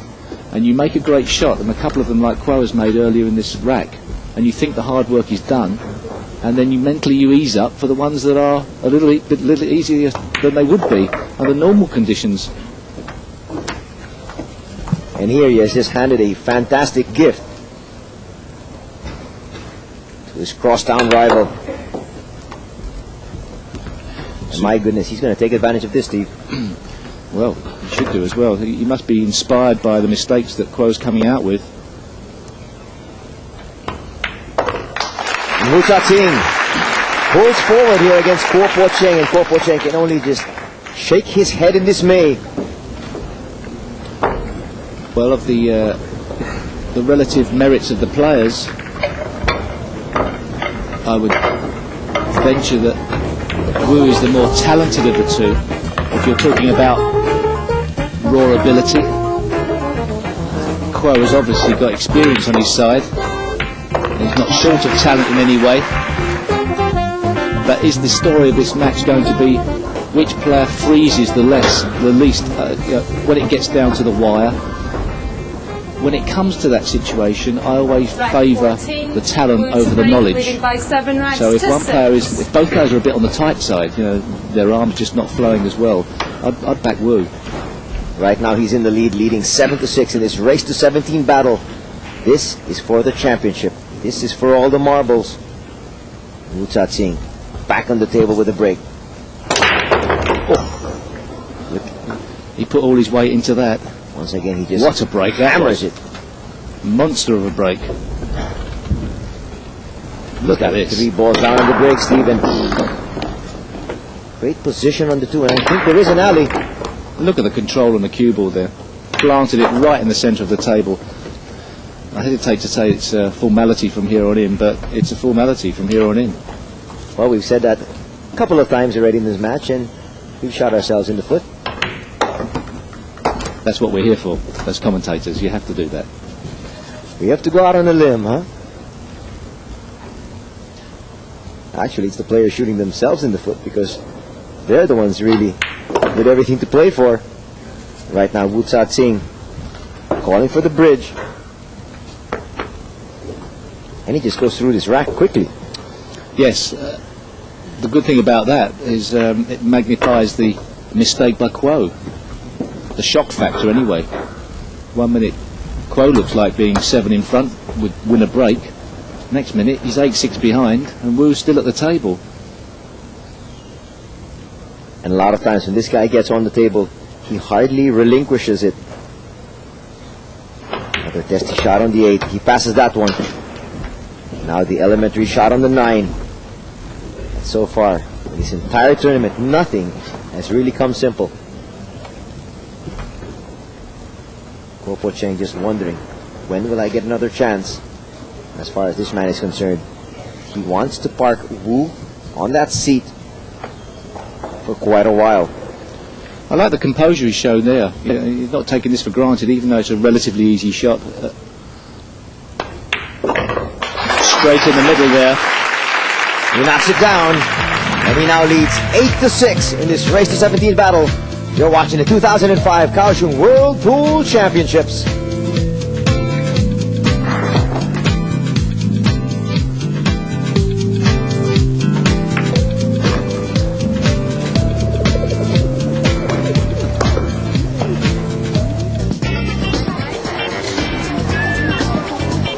Welcome back. Let me just tell you that if you come to Kaohsiung for any reason, you'll be treated to some delicious delights in the night markets and also in the local restaurants around town. Now looking ahead to tennis, the Wismalak Open in Bali. Georgina Cheng will be part of the Star Sports team that brings you this fantastic women's tennis tournament from Bali on the 14th of September. That's when it starts for us. Check your local listings for times. Back to the final, where Chia Ching leads Kuo Cheng 8-6 in the race to 17. Let's go back to Steve Davis and Anthony Sunte. Welcome back to the Business Exhibition Center here in Kaohsiung, where things are just starting to heat up. Chia Ching breaking here in rack number 15 after putting together 2 straight racks. That That was only his second break and run out, Steve.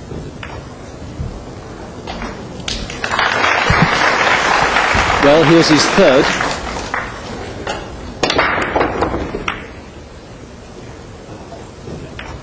Some work to do from getting on this 1 ball to the 2 ball. And this is where knowledge around the table is all important. Well, he chalked his cue and then miscued, so he can't blame the fact he didn't have any chalk on the end of the cue. Right now he's shaking his head. Watch it again. Boy, what a time for him to miscue. And now you mentioned this could have been an easy run out for him now. A couple of hurdles to try to skip and jump. The safety options don't look marvellous, only from the perspective of getting a good safety rather than a containing one. Perhaps he's got to just take a little bit of a risk in how he plays this to try and get a good safety. Oh boy, he's blown this one. And by a huge margin. Overhit that by some way. Wow, that's probably the worst shot I've seen from Chia Ching. Neither of these players, obviously he was upset by the miscue before him, but neither of these players seem to be able to get a grip on this match. Is it destined to go all the way? Well, it's been a long, drawn-out affair here. Well, the fans wanted a slugfest, and right now, it seems like both these players pulling their punches.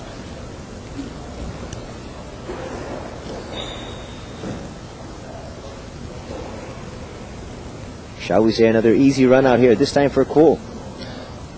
No, let's not do that. Well, I think we're right to, because he just messed that up. He was trying to play a cannon onto the 7 ball,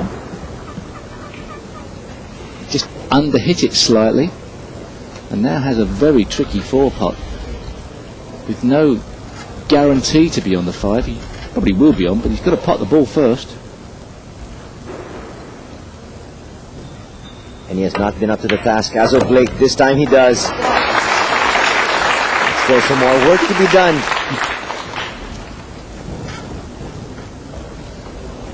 Not about making life difficult for yourself, huh? Well, yes. I mean, he's got to try and perhaps knock this into the middle pocket and get the correct weight to get on this 6 ball. There are possibilities for it to go wrong. Oh, there's still indecision in both of the players at the moment. Could this be paralysis by analysis? Because he's just overthinking. Well, some days you just get those shots at a half and half, and you just have to double think yourself. You just don't get in the right frame of mind. But that's a great shot there from Quora, finally gaining control of the table, just in the nick of time. Just 3 more balls to handle, and you will not say it's an easy rack. Not yet, until he gets on that 9. But he is fighting a rearguard action at the moment.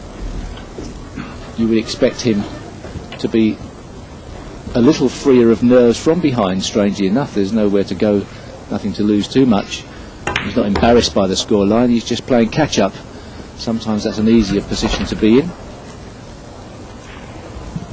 And now with just the 9 to deposit, Cheng is just 1 back. And Chia Ching can hear the footsteps. It's 8-7.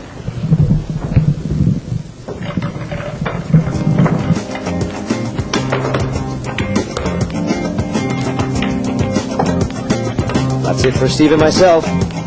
Turn you back over to Jerry and Nick.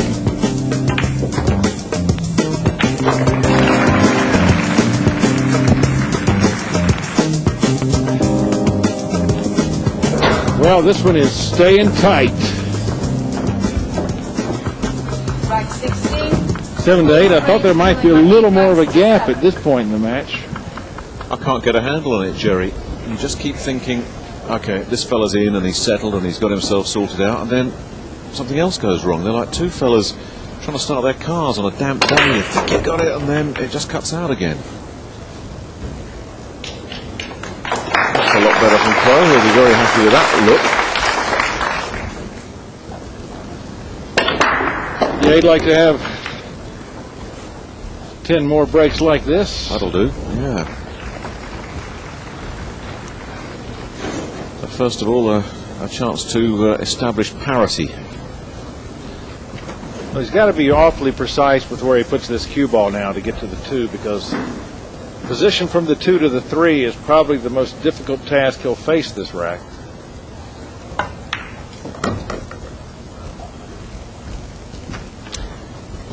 And he should be able to slide around that 9 ball now.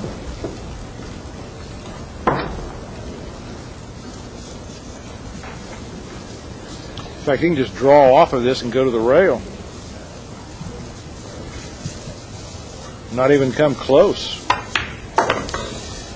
How many racks, though, have we watched, Jerry, whilst we've been handing over to colleagues, where you think, well, this rack looks pretty straightforward, and then a booby trap pops up out of nowhere? There's been a lot of surprises.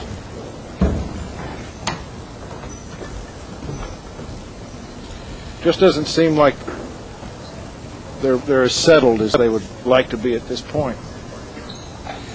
Yeah, the early racks, you could say, well, that's nerves. That was a nice shot. That's nerves. That's the big stage.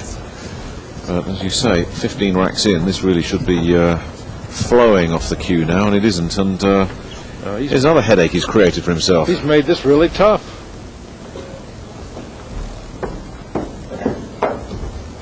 Didn't need to be anywhere near this 8. Well, plus he's on the wrong side of the 4. Cue ball is going to be moving away from the 5 ball. The orange ball on the left of your screen. The cue ball is going to be moving to the right of your screen. He's got to make a little trip around the table here, off of a bridge shot. Well, let's see where this one ends up. Well, first you got to make it. Yeah, astonishing. And again, it's a self-inflicted wound. I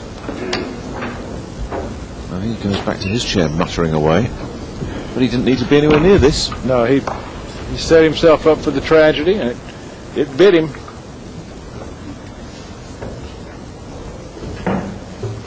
It's not like the table's being particularly vicious or they're getting lousy luck or anything. It's just both of them are just still looking shaky. Yes.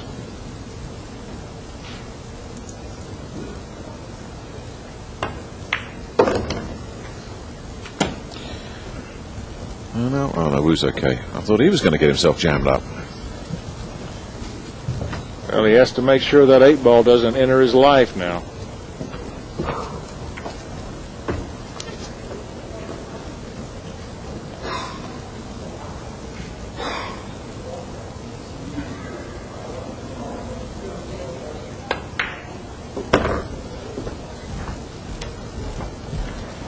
Well, he'll enjoy this shot. Cue ball will come right back off for the 8.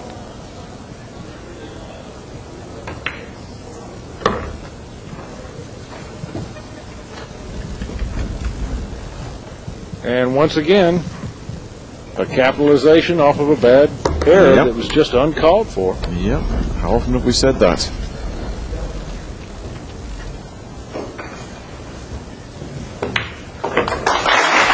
Wu taking advantage. Yep, he's back in front by 2, but we're still waiting for either of these 2 fellows to really take control.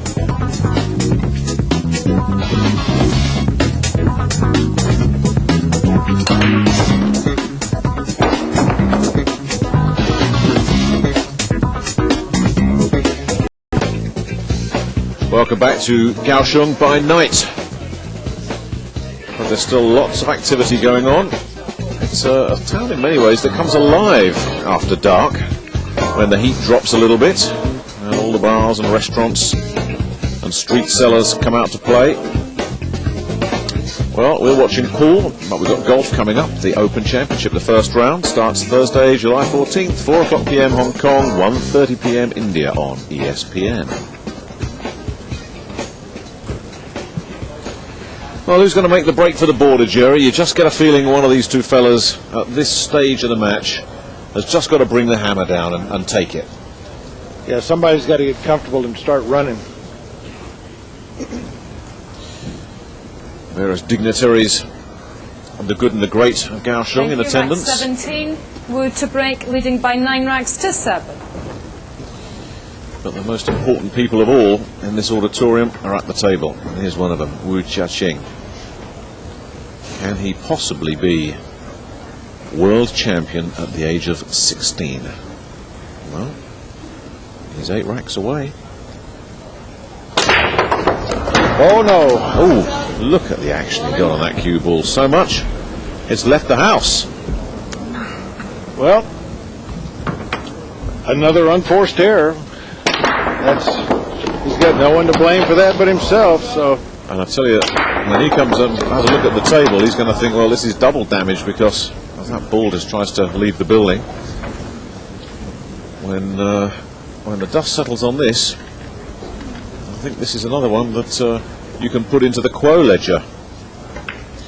Well, we said he gets a lot on that cue ball, Jerry, but a little bit too much mustard on that particular hot dog.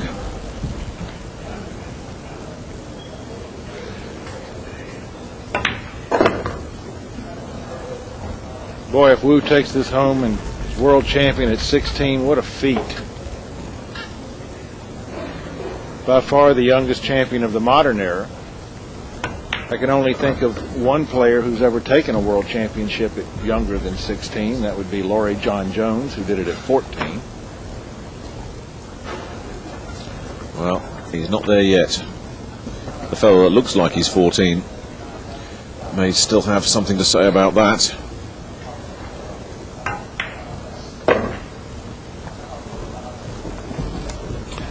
And he is profiting from the Wu catastrophe on the break this time. It's another rack that's being thrown away effectively. Yeah, we've seen as many racks lost as we have racks won.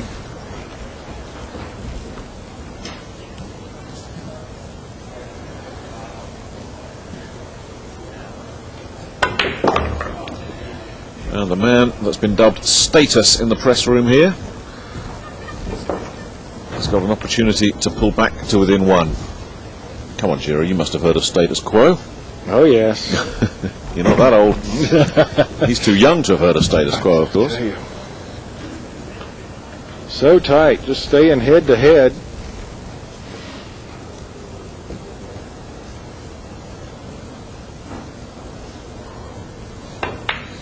Took a little bit extra time to make sure that 9 ball is going into that jinx pocket. But job done, 9 down. And once again, he's in the slipstream of his opponent. And it all happened because you just saw the definition of losing control of the cue ball right there. I think that's the first jumped ball on the break we've seen since the tournament began. Well, it's the first one that actually tried to get out of the auditorium as well.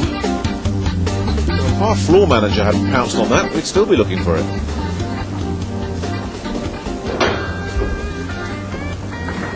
It's still all to play for. The only thing we can say with certainty trailing by 9 racks to 8. is what we said at the start of this match. The championship trophy is staying in Chinese Taipei. But whose mantelpiece is it going to be on?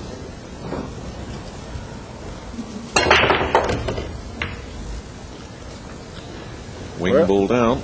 Yeah, and he would have been a lot happier had that cue ball stayed up in the middle of the table.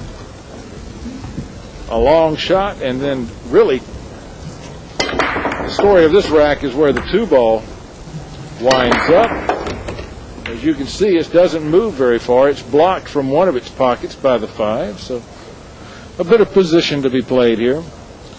Well, this cue ball is there because he put it there. It didn't get kicked.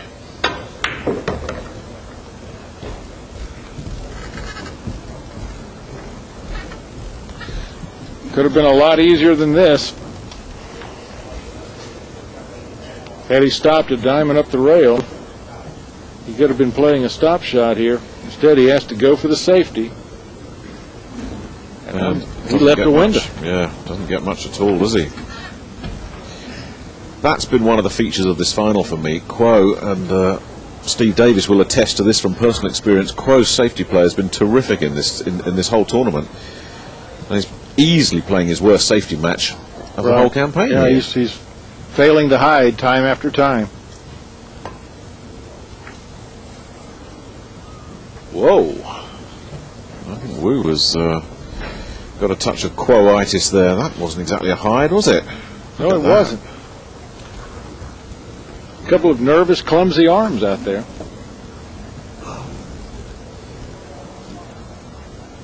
Not that I blame them. Well, if anything, the stakes get higher, don't they? Because it's starting to come down to a short sprint now, and they're still neck and neck.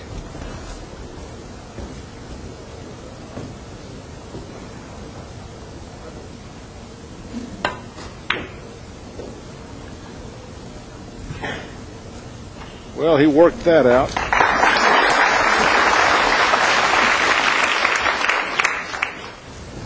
But I believe Wu only has to leap. Yeah, he's just got to clear the side of this ball. So if he wishes to come to the table with the short stick, which he's got in his hand, he should be able to make good contact here.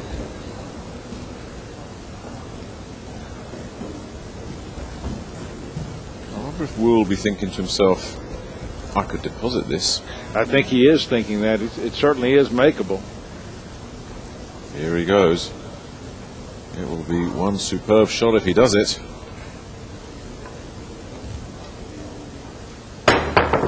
Oh, yes. Oh, yes.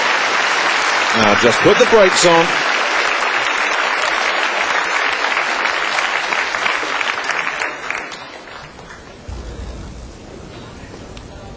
Here's a great jump shot.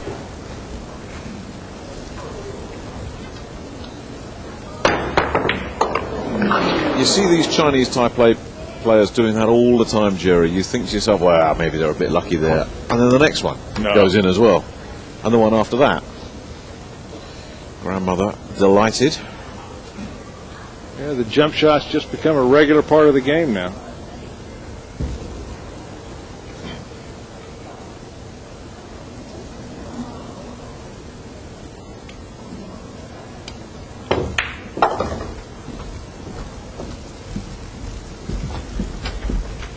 Well, he should be able to regain his 2-game margin. Only an error can stop him. And we've had one or two of those. So no chickens being counted here. Not anymore. We've all been caught out with that, and he's got some hard work again. Yeah, he's not happy with where this landed. He should be able to work it out just fine, but he's going to have to do a little more work than he would have had he stopped the ball sooner. So, 7 balls straight in. He can draw back just a little bit to get the right angle off of this, or roll forward and play it that way. They stunned it.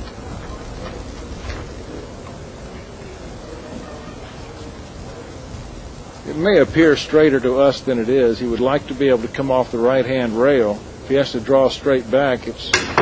Oh, what on earth is going on? We just said it, didn't we? We said nothing's taken for granted in this match. And the catalogue of confusion just gets bigger and bigger.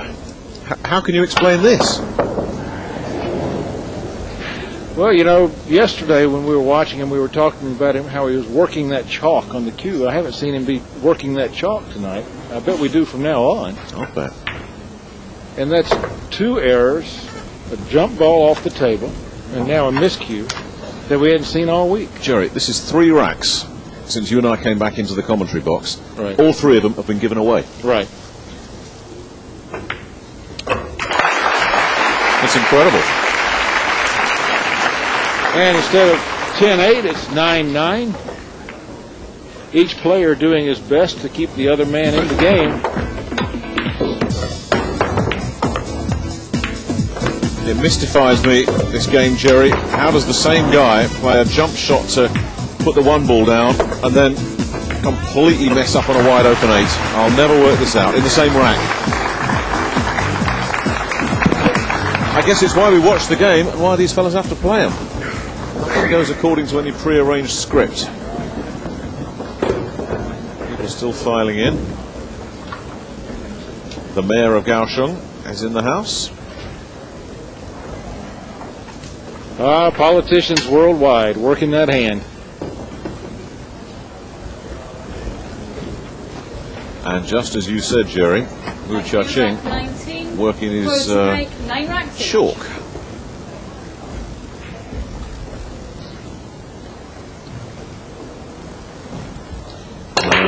In his brain, he was going, keep it on the table, keep it on the table.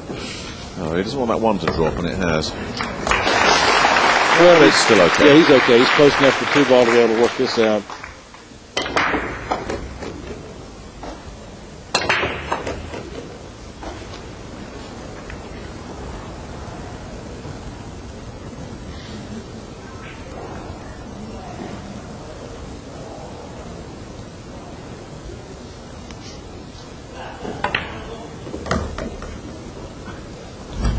Should be able to come up with a rather lengthy blooper reel off of this match. Oh, yes. Well, I was about to say something very silly then. I was about to say, well, if he nails this one, this should be a straightforward rack. But I did stop myself just in time, Jerry. Nothing straightforward in this one.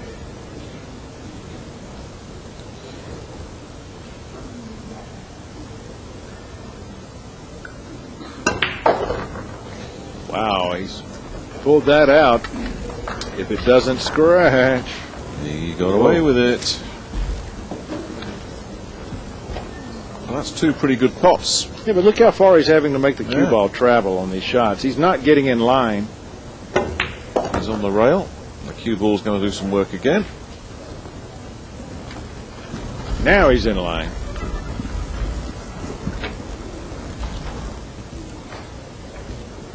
Needs to come back just a couple of inches so he'll have more angle on the 7.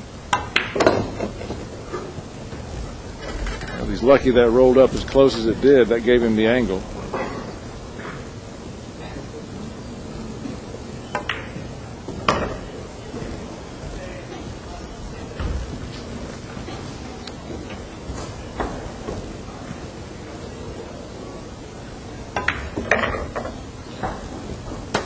Well, look at this. A foot short. But he needs this ball to go into double digits. Oh, have we seen these missed? Unbelievable. You kind of knew it. You knew it. It's been that kind of match. I looked at that, Jerry, and I said, this isn't going. His only consolation is this is a tough enough shot that he's got pretty good chances of coming back to the table. If he'd made that, it was a break and a run out and the lead, and you'd think, right, now the odds are stacked for Quo. But he doesn't make it. Every time, one of these fellas just looks like it's all starting to go. The wheels are turning. They hit a bump in the road. But as you say, here's the good news, because that's where the cue ball is, and that's where the object ball is. And you imagine having to try and take this one on. Yeah, work that chalk, Wu. A full 9 feet away. And thin, thin, thin. Well, if the other one was missable, boy, this one has got more chance of failure than success. But he's got to go for it.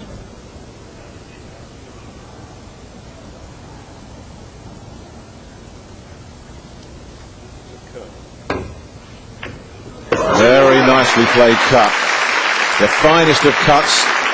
4 racks in a row that have been given away. They make errors, then they come back and make gorgeous shots. 10-9. Woo!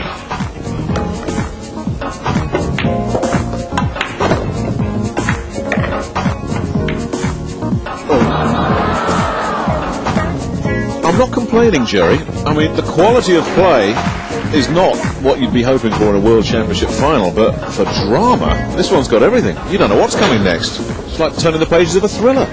Well, I'm enjoying it, because all week long these fellas have looked just so calm, so cool, just unshakable, and here they're out here acting human.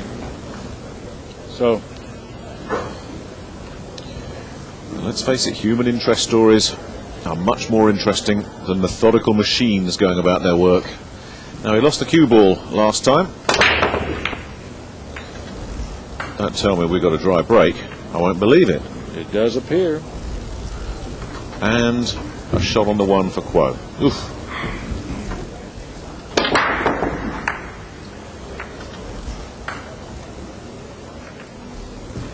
A rare occurrence for Wu.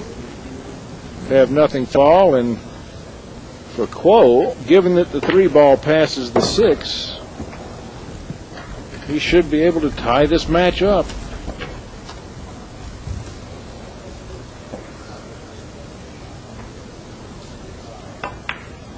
Well, it's a good thing you don't have to have a 2-game lead to win the World Championship, because right now it doesn't look like there'll be one. This will be a race to 85, Jerry, if we had that. No, 17 is the magic number. You hit 17. That trophy is yours, and the check for 75,000 US. Well, we know Wu's plans for the money. What about Kuo? Perhaps to the Harley Davidson shop? That's where I'd take it. They don't make them small enough for Kuo, do they?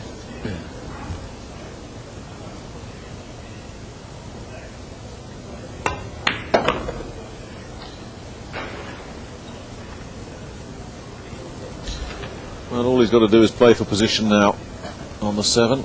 I say all he's got to do because it seems simple. Yeah, very little has come simple in this match, but that should be enough. The 7 will pass with ease. And he should be able to hold for position as well.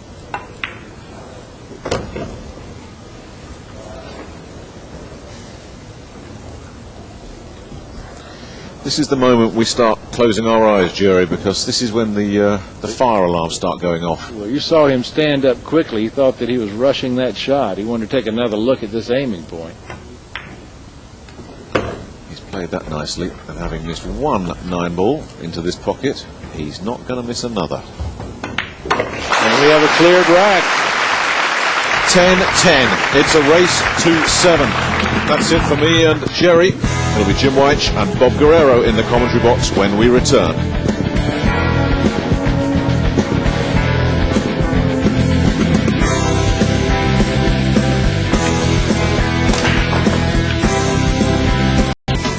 Welcome back. Kaohsiung City at night, and it really is a very lively place where all kinds of attractions can lure you here to the streets. And I can tell you it's very lively and it is good fun. Now then, this is a problem that Chia Ching has experienced. You saw him there with that inadvertent jump shot, and his Q-tip has given him a problem. And with the final now poised at 10 racks all, let me just tell you about a Major League Baseball match which is taking place. It's live transmission, the 2005 All-Star Game, next Wednesday, Hong Kong time, 8 o'clock, India time, 5:30 at ESPN. Well, there was a little break just then while Chia Ching had his cue fixed, so that seems to have solved the problem. Let's go to Bob Guerrero with Jim Weich. And we're here back in the Kaohsiung Business Exhibition Center. There's nothing in this match at the moment. It's 10-all. It's a virtual race to 7. And Jim, we've seen lots of drama thus far. Yeah, absolutely, Bob. What it lacks in quality, it certainly makes up in that department. A dry break from Wu in the last. And a chance, to the best of my recollection, Kuo has never been in front in this match, and he's had a couple chances. You're absolutely right about that, Jim. Yeah. He has drawn level on 3 occasions, but he's never taken the lead, and now he's put Wu in a bit of a pickle here. Yeah, I was just going to say, he played that as a shot to nothing. I mean, half-heartedly attempted the bank shot on the 1, knowing that it was going to be covered by the 5, and he would have had a look at the 2 had that 1 gone in. But now that side pocket might be coming to his aid, because I think that Wu's got to play this at a bit of speed to try and bend that ball off the cushion and back into the 1. So you'll see a lot of bottom in that cue ball. And where's it going? A hit and hope from Chia Ching results in what appears to be a partial eclipse here. And this could have landed just about anywhere, Jim. Yeah, luck be a lady tonight. And right now, Wu can thank his lucky stars the way that those have wound up. But this is a one-cushion escape, if he's not jumping, that is. And he's trotted out his jump cue. You were saying, Bob, that these Taiwanese players jump very well, all of them, to a man. And this one, it would help if he was a little taller, but I expect him to get this.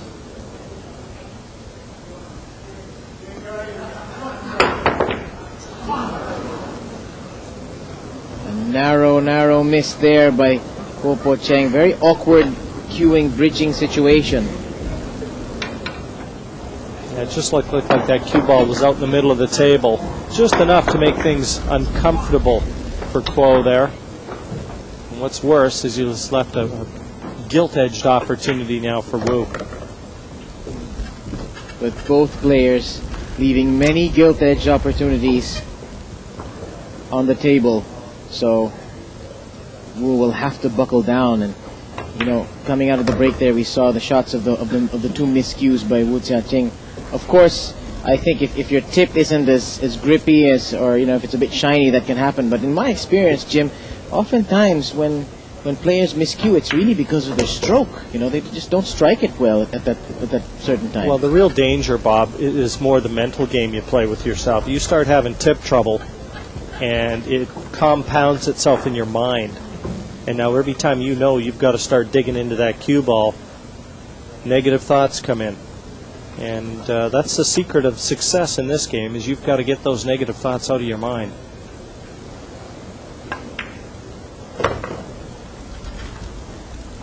And you know that he's probably guarding against leaving anything dead in now that he's got to draw.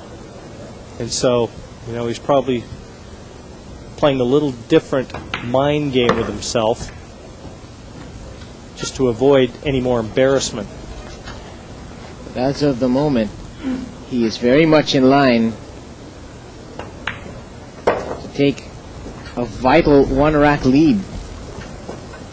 Yeah, a lead he's yet to relinquish. Every time he gets threatened, he comes back and snatches the rack to just keep his nose in front.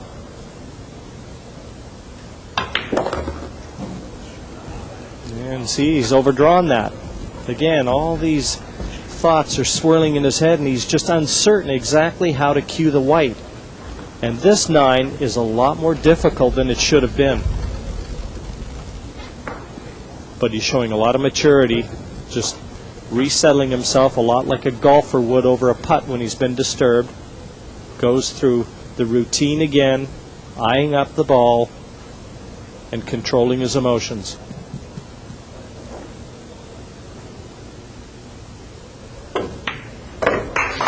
And the 9 securely to the bottom of the pocket for Wu.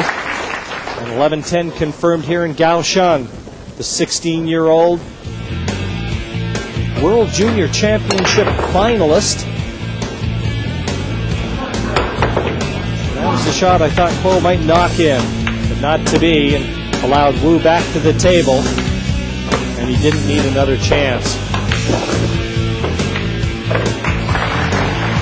Now, Bobby lost that junior title in Australia earlier in the year, and if I'm not mistaken, he lost it to another player from Chinese Taipei. Another player named Wu, and another player 16 years of age. You know, this country is just teeming with 9-ball talent. What are they feeding him here? Yeah, exactly. I want to get some of that. I want to bring some of that home, but really, it's so much commitment from the government. You know, lots of tournaments, lots of coaching, development, and they really have the final system for producing world-class 9-ball players in the whole world. Yeah, won't be too happy with where that blue 2 has come to rest. Got the 1 into the side pocket, and with the cut break that he employed there, that was pretty much hoped for. Anytime you see them pull that cue ball to that side cushion, they're trying to get the 1 in the side. So what do you see are the defensive options here? Yeah, he's got no positional values in attacking the bank shot here. The 3's at the wrong end of the table for him. And I'll tell you what, the safety's not that easy either. Yeah, the balls are all on the perimeter of the table. That's tough. Yeah, he's having a look to see the path the cue ball is going to take up towards cover. And cover being in the form of that 6 and 3 ball, the top end of the table as we look. I wonder if he's going to attack the bank and leave himself the difficult 3. Well, there's no more ifs. And now he's got to come up with a real good positional shot from the 3 to the 4. I guess when you're 16 years of age, defense is a little too tough to spell. I remember being 16 years old when I started playing snooker, and all I wanted to do, was hear the balls hit the back of the pockets. That was the fun in the game.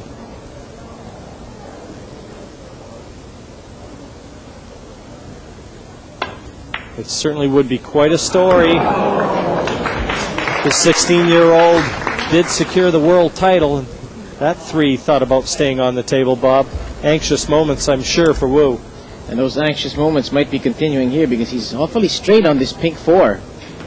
What do you give for a couple of more inches in space between the cue ball and that rail? He had a shot like this that he played earlier in the knockout stages, and he powered the 4 in with a lot of top spin and a little touch of left-hand side to swing that cue ball back, get it towards the middle of the table.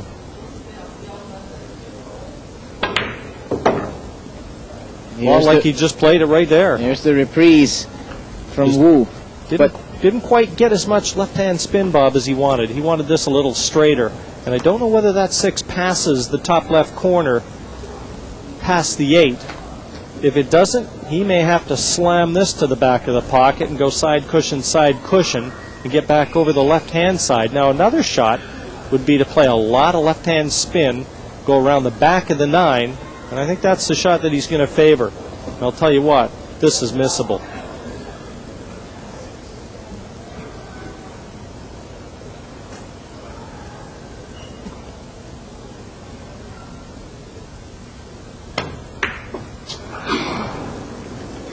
And he's just missed it there. That was always going to be a tough shot. So much spin needed on that pink 5 and on that orange 5. And yeah, over distance, Bob. The problem there was when you've got to play a shot like that and you've got a lot of distance between the cue ball and the 5. I mean, you've got to judge the deflection onto that 5. I mean, the degree of difficulty in that shot was very high. But I guess you're not going to be a world champion without taking chances and going for these difficult shots. Now, Ko also with a tester of his own here.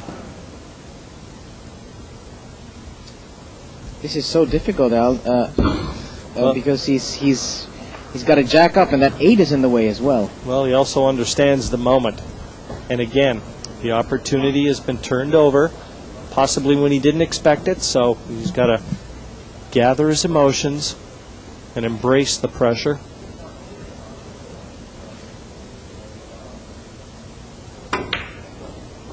Oh, that's a great shot. And a good result as well. That is a great shot. Under the circumstances, one of the better ones he's played in this match. Ensuring to leave that nice angle on the 8 and come down for the 9 bottom left. And surprise, surprise, with deadlock yet again.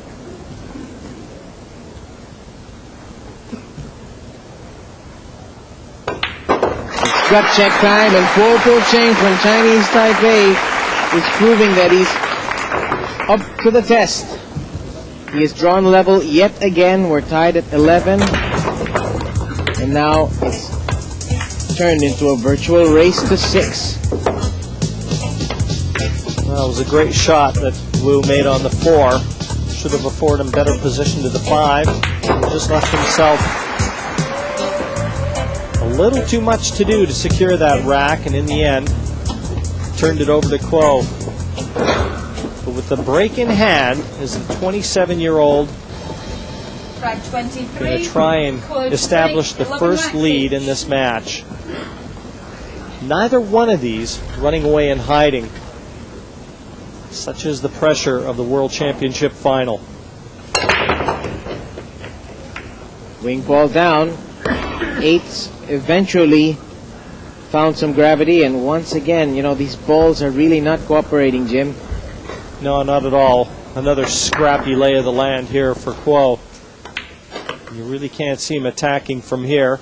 Chance to bring the cue ball back down in behind the 9. Bank the 1-up table.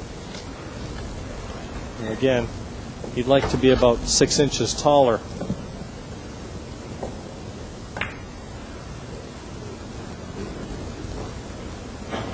Elementary safety. Executed perfectly, and Wu Chia Ching needs a stroke of luck here. He wants to get out unscathed from this rack. Looks like a pretty simple 2-cushion escape here, though, and he'll be able to play this with a large element of control, put some distance between the object ball and the 1, and he may even return the favor. No, he didn't hit that well. A little fortunate. He tried to hit that full and bump that 1 the opposite end of the table, but he's covered it with the 7. But I think Kuo could be pondering the thin cut into that side pocket. That's going to be really tough, though, if he's going to take that on.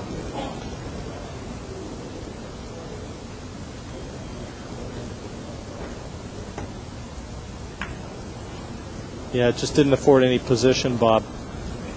But again, the order of the day right now, defense. And I don't know whether or not he's left a path through to this 1. Wu looks very snookered here. And, you know, you said it was, in the beginning of this track, it was an ugly lay of the land. Well, it's just been uglified a bit more by the presence of that green 6 just to the left side of the orange 5. So this rack needs a lot of cleaning up to do. It's like a jump shot. Maybe I'm not saying. Oh no, it's a kick. Yeah, he was using his playing cue and just over the edge of the 9, but it's paid dividends. And the 1 has joined the family reunion over on the lower left side of your table. He's looking at the 1-6 combination. A difficult shot, and what makes it even worse is that he's not guaranteed position to the 1 even if he gets it. Now, this could be a defining moment, this rack, Bob, because at 11-11 everything now is under the magnifying glass.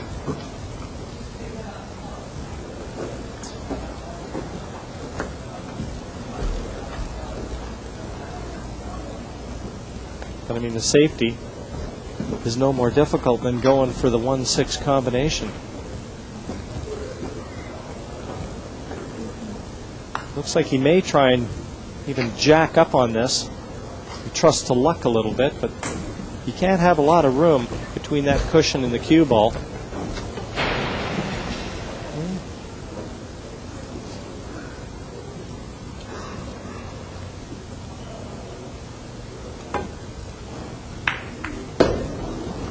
How's it turned out? Don't know if this goes into the side pocket. I think Kuo's going to accept that result gladly there. One thing about it, if it's close to going into the side, he can play it with an element of safety. He knows that cue ball is going to be very close to behind the 9, possibly in the corner. Just enough room. Plenty of room.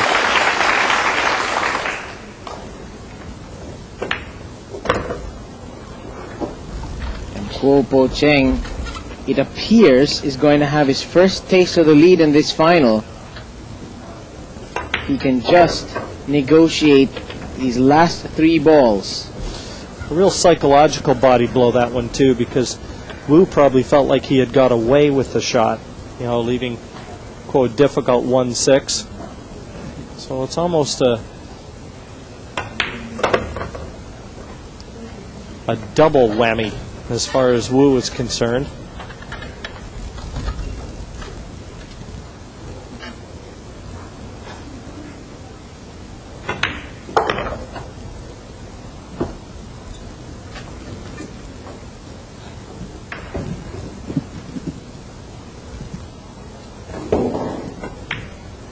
And time will tell whether the lead can be expanded on here in Kaohsiung. 12-11, the 27-year-old semi-finalist in last year's event, looking for the biggest crown in World Pool. Looked very calm, cool, and collected in that adventure. And that's the reason he finally gets himself in front in this final. 12-11, it's a race to 17.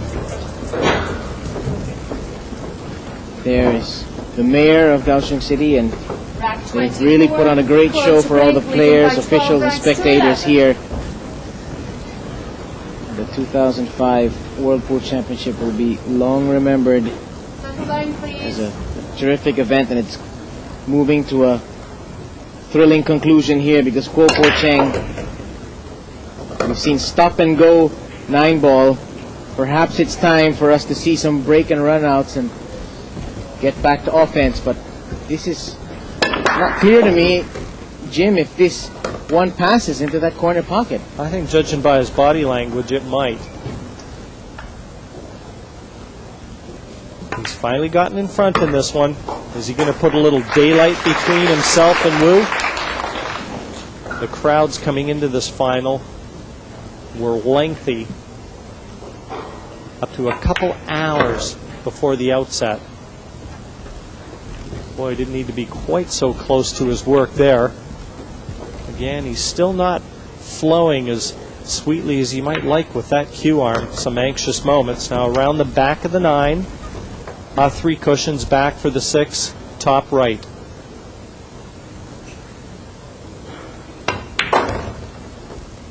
And he doesn't want to be dead straight on this. He'd like a little angle just to get the cue ball a little closer to that 7 in the middle of the table. And he's got a perfect angle to float down for the 9. There's a little spring in the step of the little monster now. He's quickening his pace. He's got a look of determination, and more importantly, he's got a 2-rack lead. Kuo Po Cheng has now won 6 of the last 8 racks. A quick glimpse of Kuo's girlfriend there. Finally, she can settle into her seat with a little comfort.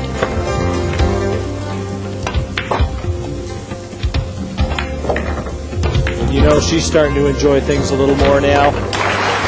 I've got an incredible statistic here. That was rack number 24 in this match. It's Kuo Po Cheng's first break and run out. And to be in front by 2 at this stage with one only break and finish, well, she wants to see a few more, doesn't she? Rack 25, Kuo to break, leading by 13 runs to 11. That young lady hoping that she'll be having some shopping money very soon. Oh, she's got shopping money, win or lose, Bob. $75,000 US to the eventual winner here. Not bad for a week and a half's work. Not bad for a year's work. Crowd warmly applauding that break. There you go, $35,000. We'll go to the runner-up in this year's event.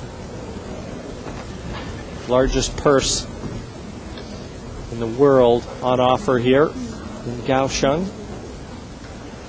And a big shot here on the 1, possibly the toughest one he'll face in this rack.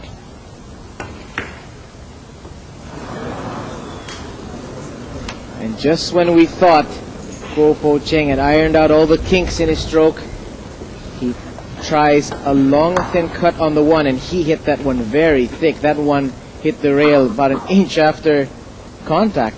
And I think he's left the edge of this 1 enough for Wu. Didn't really have ideal position on the 2 anyways. You said the thicker contact. But I think he can get through to enough of this to make it. And really, that's been the story of this match. Just when you think one player is starting to get into the ascendancy and seize the initiative, a mistake pops up, and we're back at level pegging.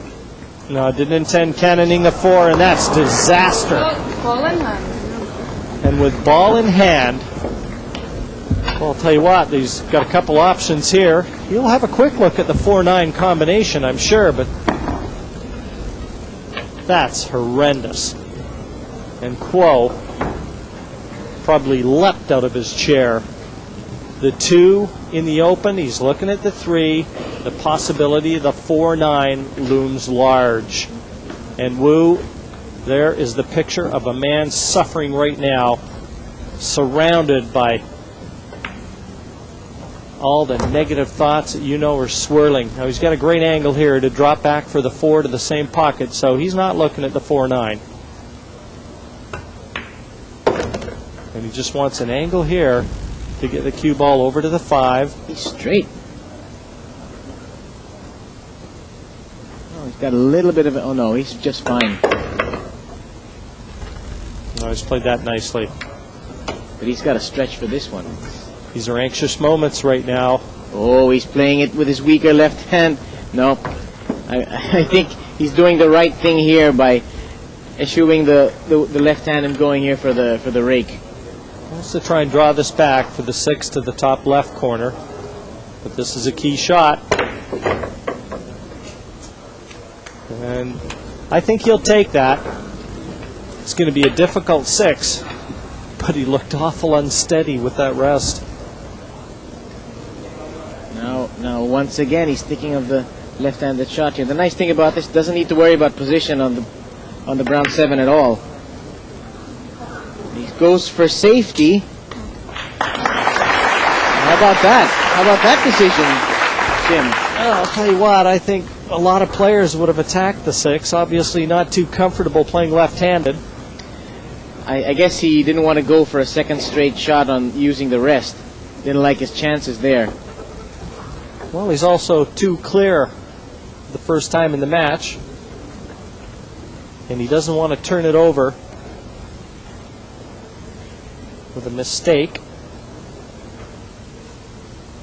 But he's allowed Wu back to the table. And funny things happen. For a moment there, it appears that the bad break on the scratch earlier in this rack was about to get negated, but instead that 6 clangs into a jaw, and it's left Kuo Cheng with a very makeable green 6.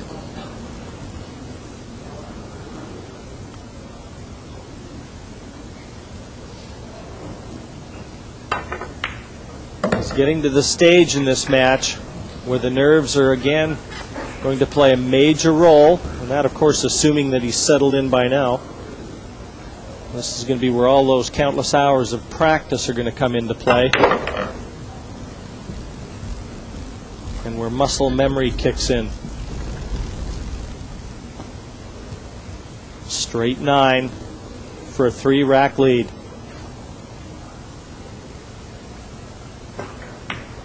And it is assured now. 14-11, 25 are in the books here in Kaohsiung.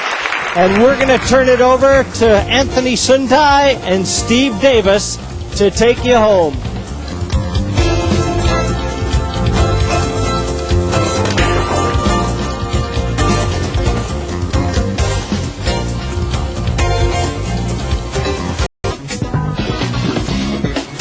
Welcome back to Taiwan, to Kaohsiung, I should say, and the Love River, which is rather a pleasant experience, I'm told. When the lights are on and it's glistening over the water, and at night time it is a very cooling experience. At daytime it is frighteningly warm. Now then, the German Grand Prix, next round of the Formula 1 World Championship. It is on Sunday 24 July, Hong Kong time 7 o'clock, India time 4:30 p.m. It's on Star Sports. That is the next round of the Formula 1 World Championship. Well, here in the final of the Kaohsiung World Pool Championship, Kuo Cheng leads Wu Chia Ching 14 racks to 11. And both players have gone for a little bathroom break, so that gives everyone just a little bit of time to pause for a breath, because it really has been a very absorbing final. Plenty of nerves playing their part with both players. And now, as we're approaching the closing stages here, 25 racks have been played. Rack 26, here we go. Let's go to Steve Davis and Anthony Sunte. Guo Cheng now breaking,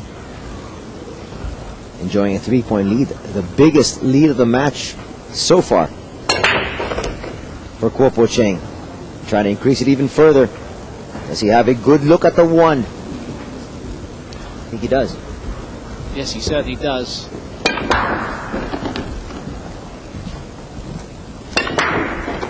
Both these players have obviously played better throughout the tournament to get here, and that is half the battle in producing your form to get to the final. And perhaps when it gets to that final, no guarantees the form continues, but you've still got to show some strength. And it looks to be turning towards Guo. Of course, Anthony, if you'd have asked both of these players would they have settled for the prize money of second place before the tournament started, they would have bitten your hand off. But now they're in that final, going one step further, not only has extra prize money, but also the kudos of World Pool Champion. Which you're going to carry for the rest of your life. And you know, being World Pool Champion opens a lot of doors. Well, it certainly can be the difference between the realisation of what you're on the brink of, and perhaps that has taken its toll on Wu slightly more than Guo.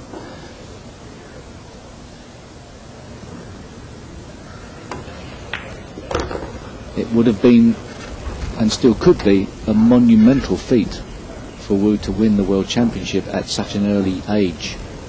In the world of snooker, the champions, even if they are junior champions that come through or possibly predicted to be doing great things, don't win the World Championship until the age of 22, 23.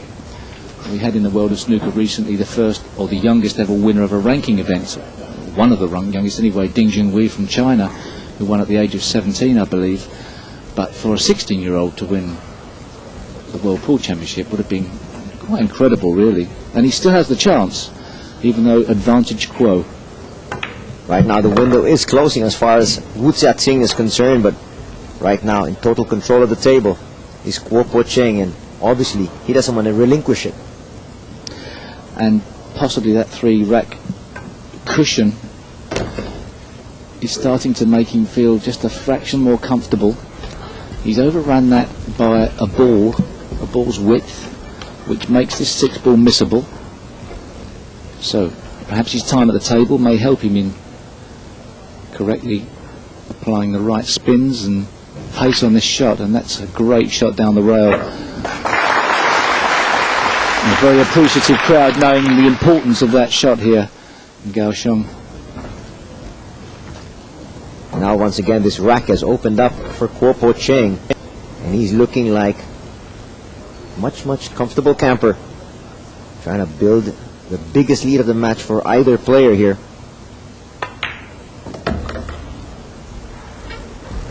And still being very methodical. Well, yes, we saw earlier in the match Guo failed to capitalise on some excellent play by just mopping up the rest of them, but perhaps the little monster, as he's known, is getting his act together now, and his girlfriend there very appreciative. Very pleased indeed, because he has put together 5 straight racks. Not only that, Anthony, he said in the papers and interviews that his girlfriend's birthday just round the corner, and obviously her biggest present looking even bigger. This is going to be a fantastic gift to her if he's able to pull it off. It is 15-11. He may be under more pressure with what type of present he buys her after this. Well, right than now, he's in the match. Exactly. As they're saying, the last rack is the hardest. He's got one more before he gets to that final rack. Right now, breaking to get on the hill and to put even more pressure on the youngster. Well, as we've seen, running 2 racks of 9-ball pool isn't that difficult. if the balls go kindly for him. And once again, is it kind enough? Well, if there's going to be a shot that he misses because of the pressure of the situation in getting to the final phase of this game, this is a big ask. Length of the table, about as difficult a pot as you could get on a 9-ball pool table, with no real guarantee of good position. He's jacking up in the air, trying to stun this in. This is very missable. That's the biggest shot of the match. Here's a gut check for Kuo.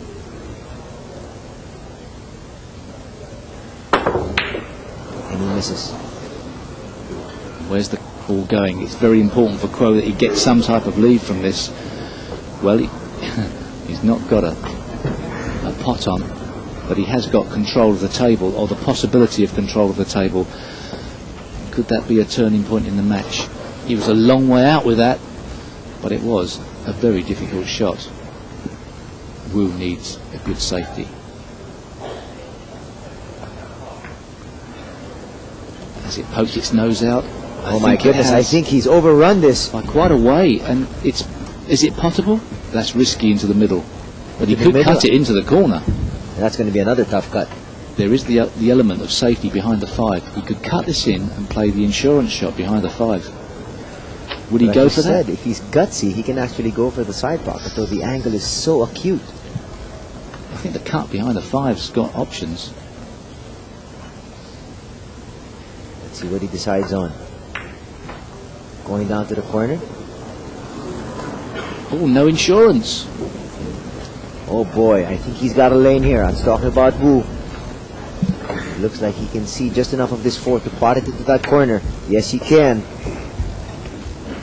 So, if ever Wu needed to let his left-handed talent do the work, it's now. This is a golden opportunity as far as he's concerned, and maybe the last opportunity he gets. The only problem with this is that he really would like to be stunning this 4-ball in digging down a bit. That increases the problems for putting unwanted side spin on the shot. If he just rolls it in, he's going to be a long way away from the 5. Certain times of the game you perhaps roll this ball in, but I think he wants to stun it and get a bit closer to the 5.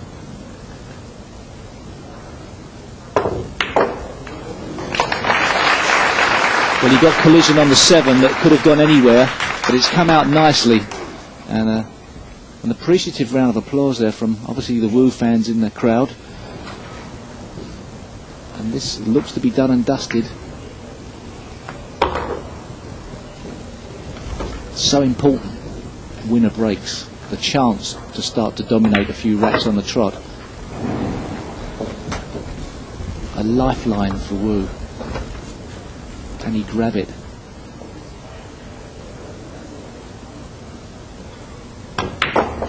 He looks to have the class when it comes to cue action. He's obviously not played at his full potential in this final, but then it's the final, where most of the nerves would be jangling. Having a night to sleep on things, the excitement of what was ahead.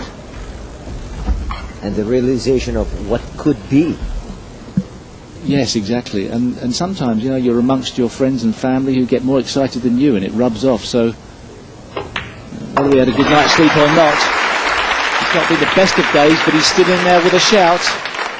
He's only down by 3 to this man. Kuo Cheng has grabbed control of this match, but Wu Chia-Ching will not go down without a fight. That's a summary of the last rack. That was a tough ball that Kuo had to play, but he had to play it. You can't dog shots like that and turn them down. That's what separates the champions from the rest of the pack. Kuo Cheng not yet up to the task there. Let's see now what Wu can come up with a break. The problems for Wu 28. Wu to break. not only has he got to play well, to 12. he's also got to hope that the breaks go correctly as well to get back into this match. Kuo is very much looking like getting over the line by default in a way, just because he is those 3 racks in front. So these next couple of racks, desperately important for Wu to at least get a good lead from this break-off. The wing ball goes down quickly. Lost the cue ball a bit. Didn't want that cue ball to go and come all the way back to the top cushion, there was a possibility of a scratch. But as these balls have laid out, he really does launch into that break-off, doesn't he? He's got so much power in that cue action. This is a nice rack, the way these have ended up. There's not much problem. Yes, exactly. He's going to start off with this one. It's a pretty long shot, but of course a very makeable one. He's got instant position for the two. Yeah, he has nothing to do with the balls here other than just stun this in. And if he missed it, he probably wouldn't leave it on with the 8-ball there. Uh-oh. He's overscrewed, he's overhit this with his My cue ball. goodness. Well, he had so much room. He must have just quit a bit on that and not hit it. He just, or didn't hit so low enough on the ball. As you said, all he had to do was really just stun it dead. Perhaps he was trying to get a bit further up the table, so he left himself better on the 2-ball, but he didn't want to leave himself cutting the 2 in and sending the cue ball up the table again. But, well, that's the cardinal sin in many ways, is not leaving yourself a shot on the 2. Well, well. And the plot continues to thicken here in Kaohsiung. Yeah, if he did play more accurate position, perhaps he paid the price for trying to get too clever with that shot. Now he's got to hope that in this escape that he can get the ball safe, and it's just not certain. There's no way he can guarantee getting the ball safe. Remember, a ball must hit a cushion after contact with the object ball, so he couldn't just play off this top cushion and nudge up behind the 9. He's got to drive a ball to a rail afterwards. And he's goes in, look at this. Boy, that was a bit of bad luck there, Steve. Not really, in as much as it was his own fault in the first place. You know, so yeah, you make your own luck at this game, and he gave himself the option for bad luck. And you can hear the reaction of the crowd. And now you just wonder, has he made one error too many? Well, Kuo playing a little bit of a loose shot here on the 4, but perhaps he can knock the 9 towards the pocket and play position on the 5. Okay, no problems there for Kuo. Playing a much steadier game, it would appear now. Wu just a little bit off the rails, trying to get too clever.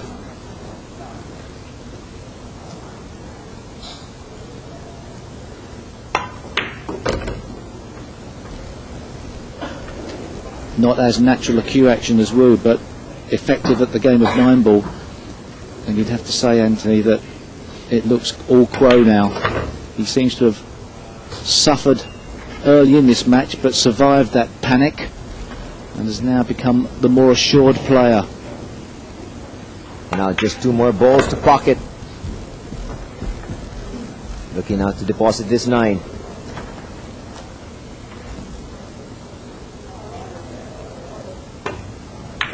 The 9 is down, and once again going to the bank is Cheng, and he increases his lead once again over Chia Ching. It now stands as 16-12. He's coming up to break here, and what another long drawn-out affair there. But as far as score is concerned, he's glad to have gotten that rack, and he's now breaking. Again, he's on the hill, and looking to break for the championship.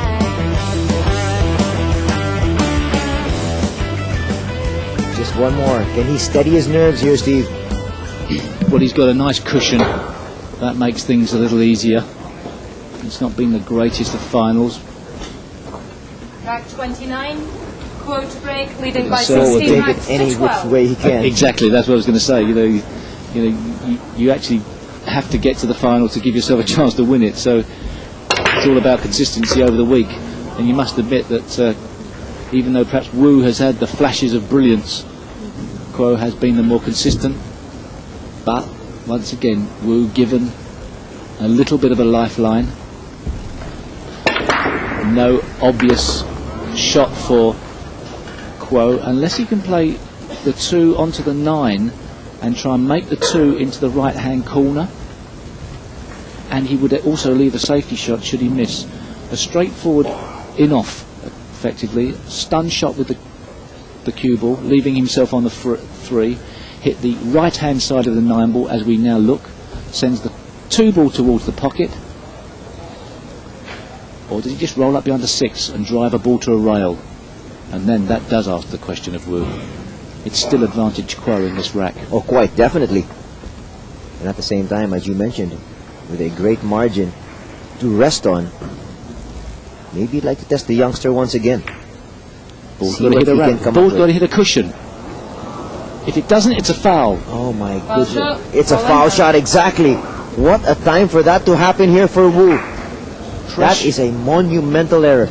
In the world of 9-ball pool, that is a massive error, because the most important part about that shot was to get a ball to hit a cushion afterwards. He was trying to get a good safety behind the 6, and in doing that, he risked playing it too softly. He was that, well, an inch away from leaving Wu with the biggest problem of his short career. And right now it begs the question. Pressure. Can Wu come back? Right now he's back on the table and looking to clean up. He certainly can come back. Well, he's got the goods, that's for sure.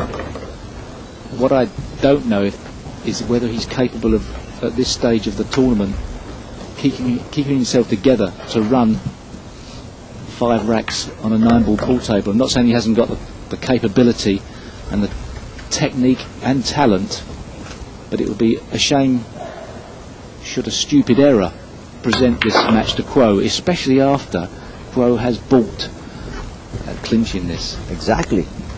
Boy, Kuo was ever so close, as you mentioned, maybe just an inch. If it hit that rail, this could be definitely a different story, but right now Kuo Po Cheng pondering his mistake, but he may just get another chance, especially since we mentioned he's sitting on a quite comfortable lead.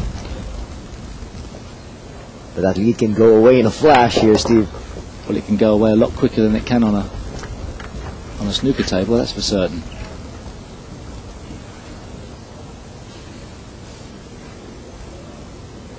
Well, just bearing down right now is Chia Ching. Wouldn't he dearly love to knock this 9-ball in and run a very quick next rack? Well, he's surely going to try. And right now he's halfway there. He draws to within 3, with his grandma looking on once again. As grandmas do. There was the shot that caused the problems for Kuo. Just didn't have enough pace. Perhaps he was hoping to catch the 9-ball full in the face, or perhaps miss the 9-ball completely. He got the worst possible connection on that 9-ball. You see the importance of the rule on the 9-ball pool table, that a ball has to be driven to a cushion after contact, because it would have been very easy for Kuo to have just rolled up behind that 6-ball had it not been for that rule. A clever rule in the game. I don't know how long it's been in the game, but certainly makes the players think a little bit harder, especially when you're escaping from a safety as well. So Wu, if ever he needed a good break and a quick rack run, that's one to say at this time of night, a quick rack 1. Here it is. Trying to first knock down the wing ball, which in this case is a black 8. He does that. Launches himself in, and they're all going down here. It is just as the doctor ordered.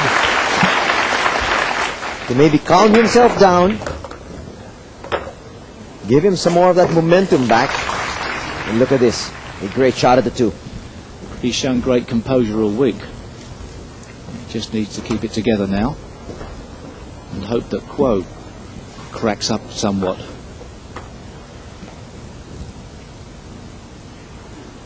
Well, with your opponent on the hill, there's definitely no more room for errors. What a Cinderella story this would be if he were just to run out the game from here. Boy, oh boy, that's right. It's the stuff legends are made of. They're going to be talking about that all the way up to the 2006 edition of this tournament. If he could do this, all the 5-year-olds in 10 years' time will be saying, I remember the first time I watched with my father the great Wu run out 5 racks on the trot.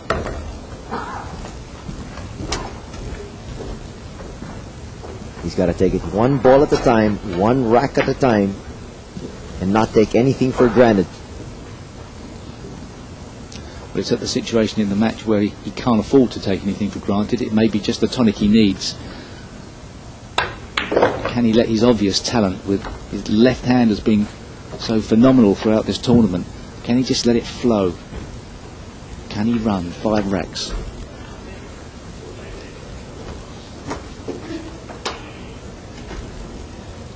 Three more balls to manage here for Wu.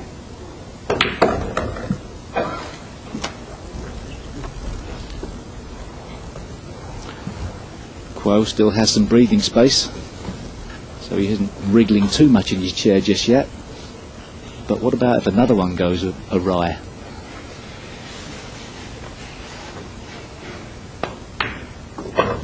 So many questions still to be answered here in Kaohsiung. And Wu Chia Ching here with his third run out gets to within 2 of Kuo Po Cheng, and so the plot thickens once again.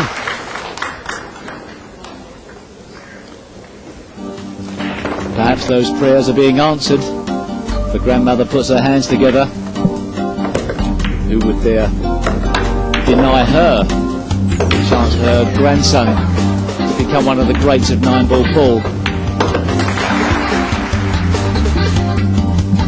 Let's turn it over now to Jim and to Bob.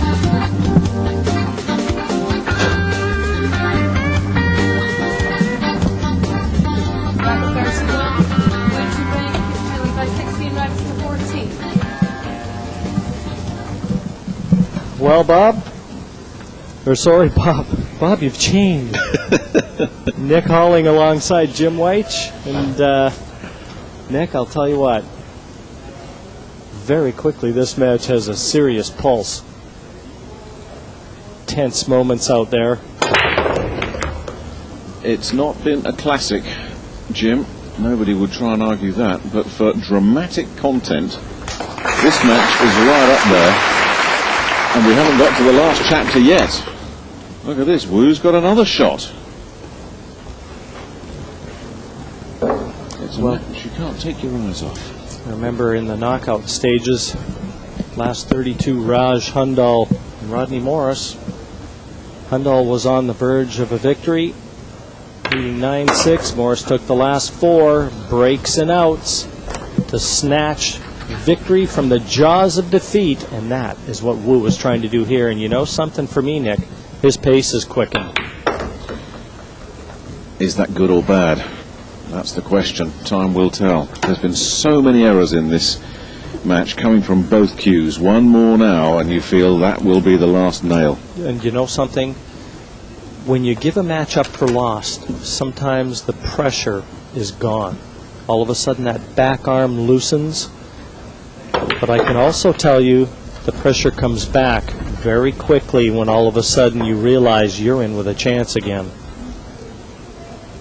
And at 16-14, he's probably still feeling like he's got a long ways to go. Getting back to 16-15,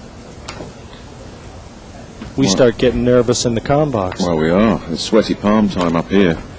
Wu's just got to say 3 racks. 1 ball at a time. But of course, in the back of his mind, he knows this game well enough to know that one bad break and it could all be over. And sometimes those breaks are just out of your control. This is the big shot right here. A thin cut on the 6. You got to bring that cue ball off the side cushion, Nick, with a lot of left-hand spin.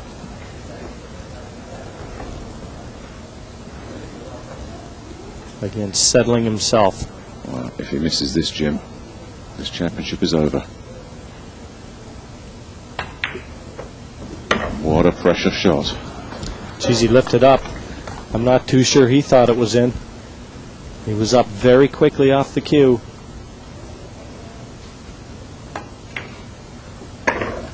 Oh boy. Nothing's going in clean right now. This is when you get that queasy feeling in the pit of your stomach. And this isn't a giveaway either. He's got to earn this one, and he does. And he's still in there, still swinging. The mare's being treated to what is promising to be a photo finish here in Kaohsiung. 16-15 in favor of Kuo. And the way that Wu is motoring now, I'll tell you what, who's to say he can't win 2 more racks and win the closest final, well, that we've had in recent memory. 17-15 back in 2002. Earl Strickland over Francisco Bustamante. I wouldn't want to have to live on one rack to decide the World Championship, Nick. Well, if he gets one good break here, it may come down to one rack. And you saw his grandmother with her hands clasped together. If she's offered up a prayer to the pool gods, it'll be, give the boy a break. He's got 2 balls down, and look where that cue ball's nailed itself. And he's got the 3, yes. But look at the 4 yes. on the right-hand side. The pink 4 has come to the aid of Kuo. Possibilities, though. You see where the 7's finished, the brown 7. If he can get that cue ball back towards the middle of the table, the chance of a billiard from the 4 to the brown 7. And that 7 is hanging on the lip of that pocket as well. You'll just need to brush by it to put it down. Well, you know what he's thinking about right now? Remember all those miscues? Mm-hmm. He's got to settle himself. He'll want to cheat the pocket here.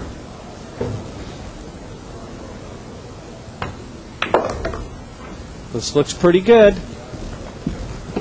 And now it's all about negotiating position to the pink 4. The billiard to knock the 7 into the side pocket.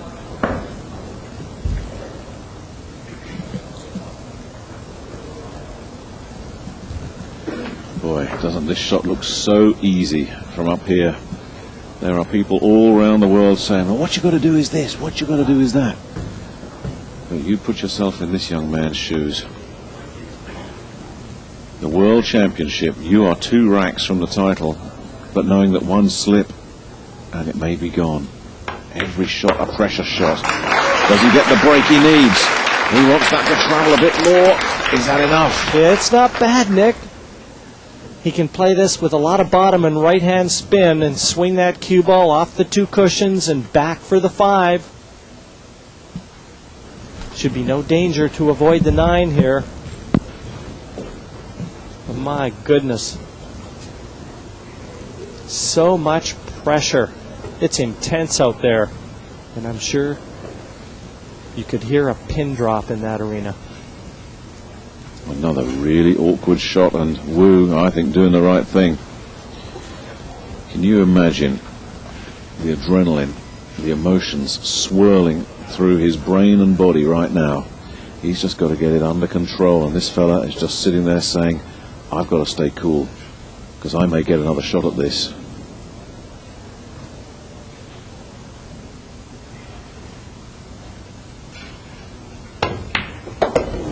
Oh, that's a great shot. Right into the heart of the pocket. And you can see him willing that cue ball with his cue, his magic wand. And he is on the verge of orchestrating a comeback that they will be talking about for years to come, if he can pull this one out of the fire.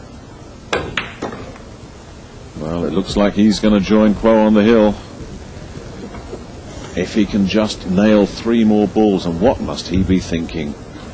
He was breaking for the championship of the world, and he didn't close the deal.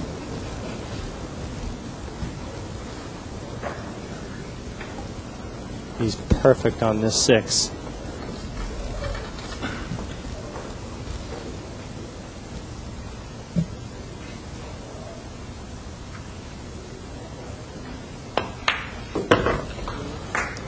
And you are going to watch one rack to decide the world title. It couldn't have been played out any better, could it? We're on the hill. Listen to the applause. Look at Grandma. You bet.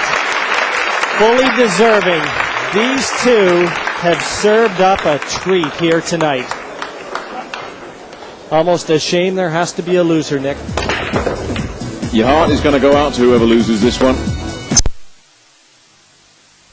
This one was destined for this. Neither man was in top gear. Each of them made mistake after mistake. Racks handed over. So it's going to come down to this. A race to 17, 16, 16, and I only hope for one thing, Jim, that one of these two fellas goes out and wins this, that they don't lose it on a mistake. Well, you know, whichever one goes down to defeat here, they're going to be replaying countless shots, countless mistakes, where that one rack could have been overturned. The most important. Can you believe that? The man is breaking in the last rack of the World Championship, and some fool has a telephone on. Most important break he'll hit in his life. He has two balls. That cue ball's flying around. And the three is there. The chance has arrived. Listen to the crowd. He hasn't won yet. Every nerve is tingling. 7 balls from the championship. He's smiling, but I'll tell you what, Nick, I don't know how much angle he's got on this 3, and that 4 does not pass top left. Look at him pacing and pacing. If he can just feather this cue ball with a little left-hand spin off those 2 cushions and get back for the 4 to the left side pocket, you know what really looks ominous for Kuo? I think Wu's enjoying this moment. What did we say in rack 1 when Jerry Forsyth was with us? This man is too young to know fear. If this goes, the championship may be his, but he's got some work to do on the 5 yet. People in this auditorium can barely contain themselves. It's so close now. Well, they're going to be erupting in 4 balls time. 16-12 when Kuo was breaking. 3. On a practice table at home, he cleans up 99 times out of 100. You don't choreograph moments like this. This is tremendous stuff. And it's agony in the other chair. And even Kuo understanding the moment, the enormity of it all, and he's a part of it. It's not ideal. It's not. Is there one more turn of the page? It's not ideal. Where does the cue ball go? It looks pretty close to ideal to me, Jim White. The celebration can start. You are going to be crowning a 16-year-old world champion. Can you believe it? He's asked for the ball to be clean. No, he hasn't. He's asked for the rest. I'm sure he's asked for this just to compose himself. One shot for the championship of the world.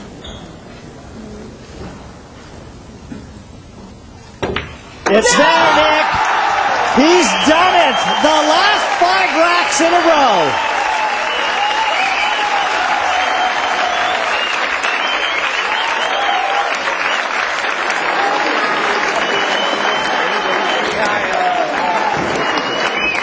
He is 16 years old, a boy.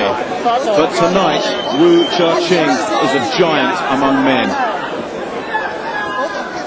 And how many world titles will he see in his lifetime? The first one comes 7 years previous to the earliest winner ever. An extraordinary match, Jim. It will never be remembered as a classic, but it will be remembered as the match when a 16-year-old held his nerve to win the biggest trophy in the sport. We'll be back.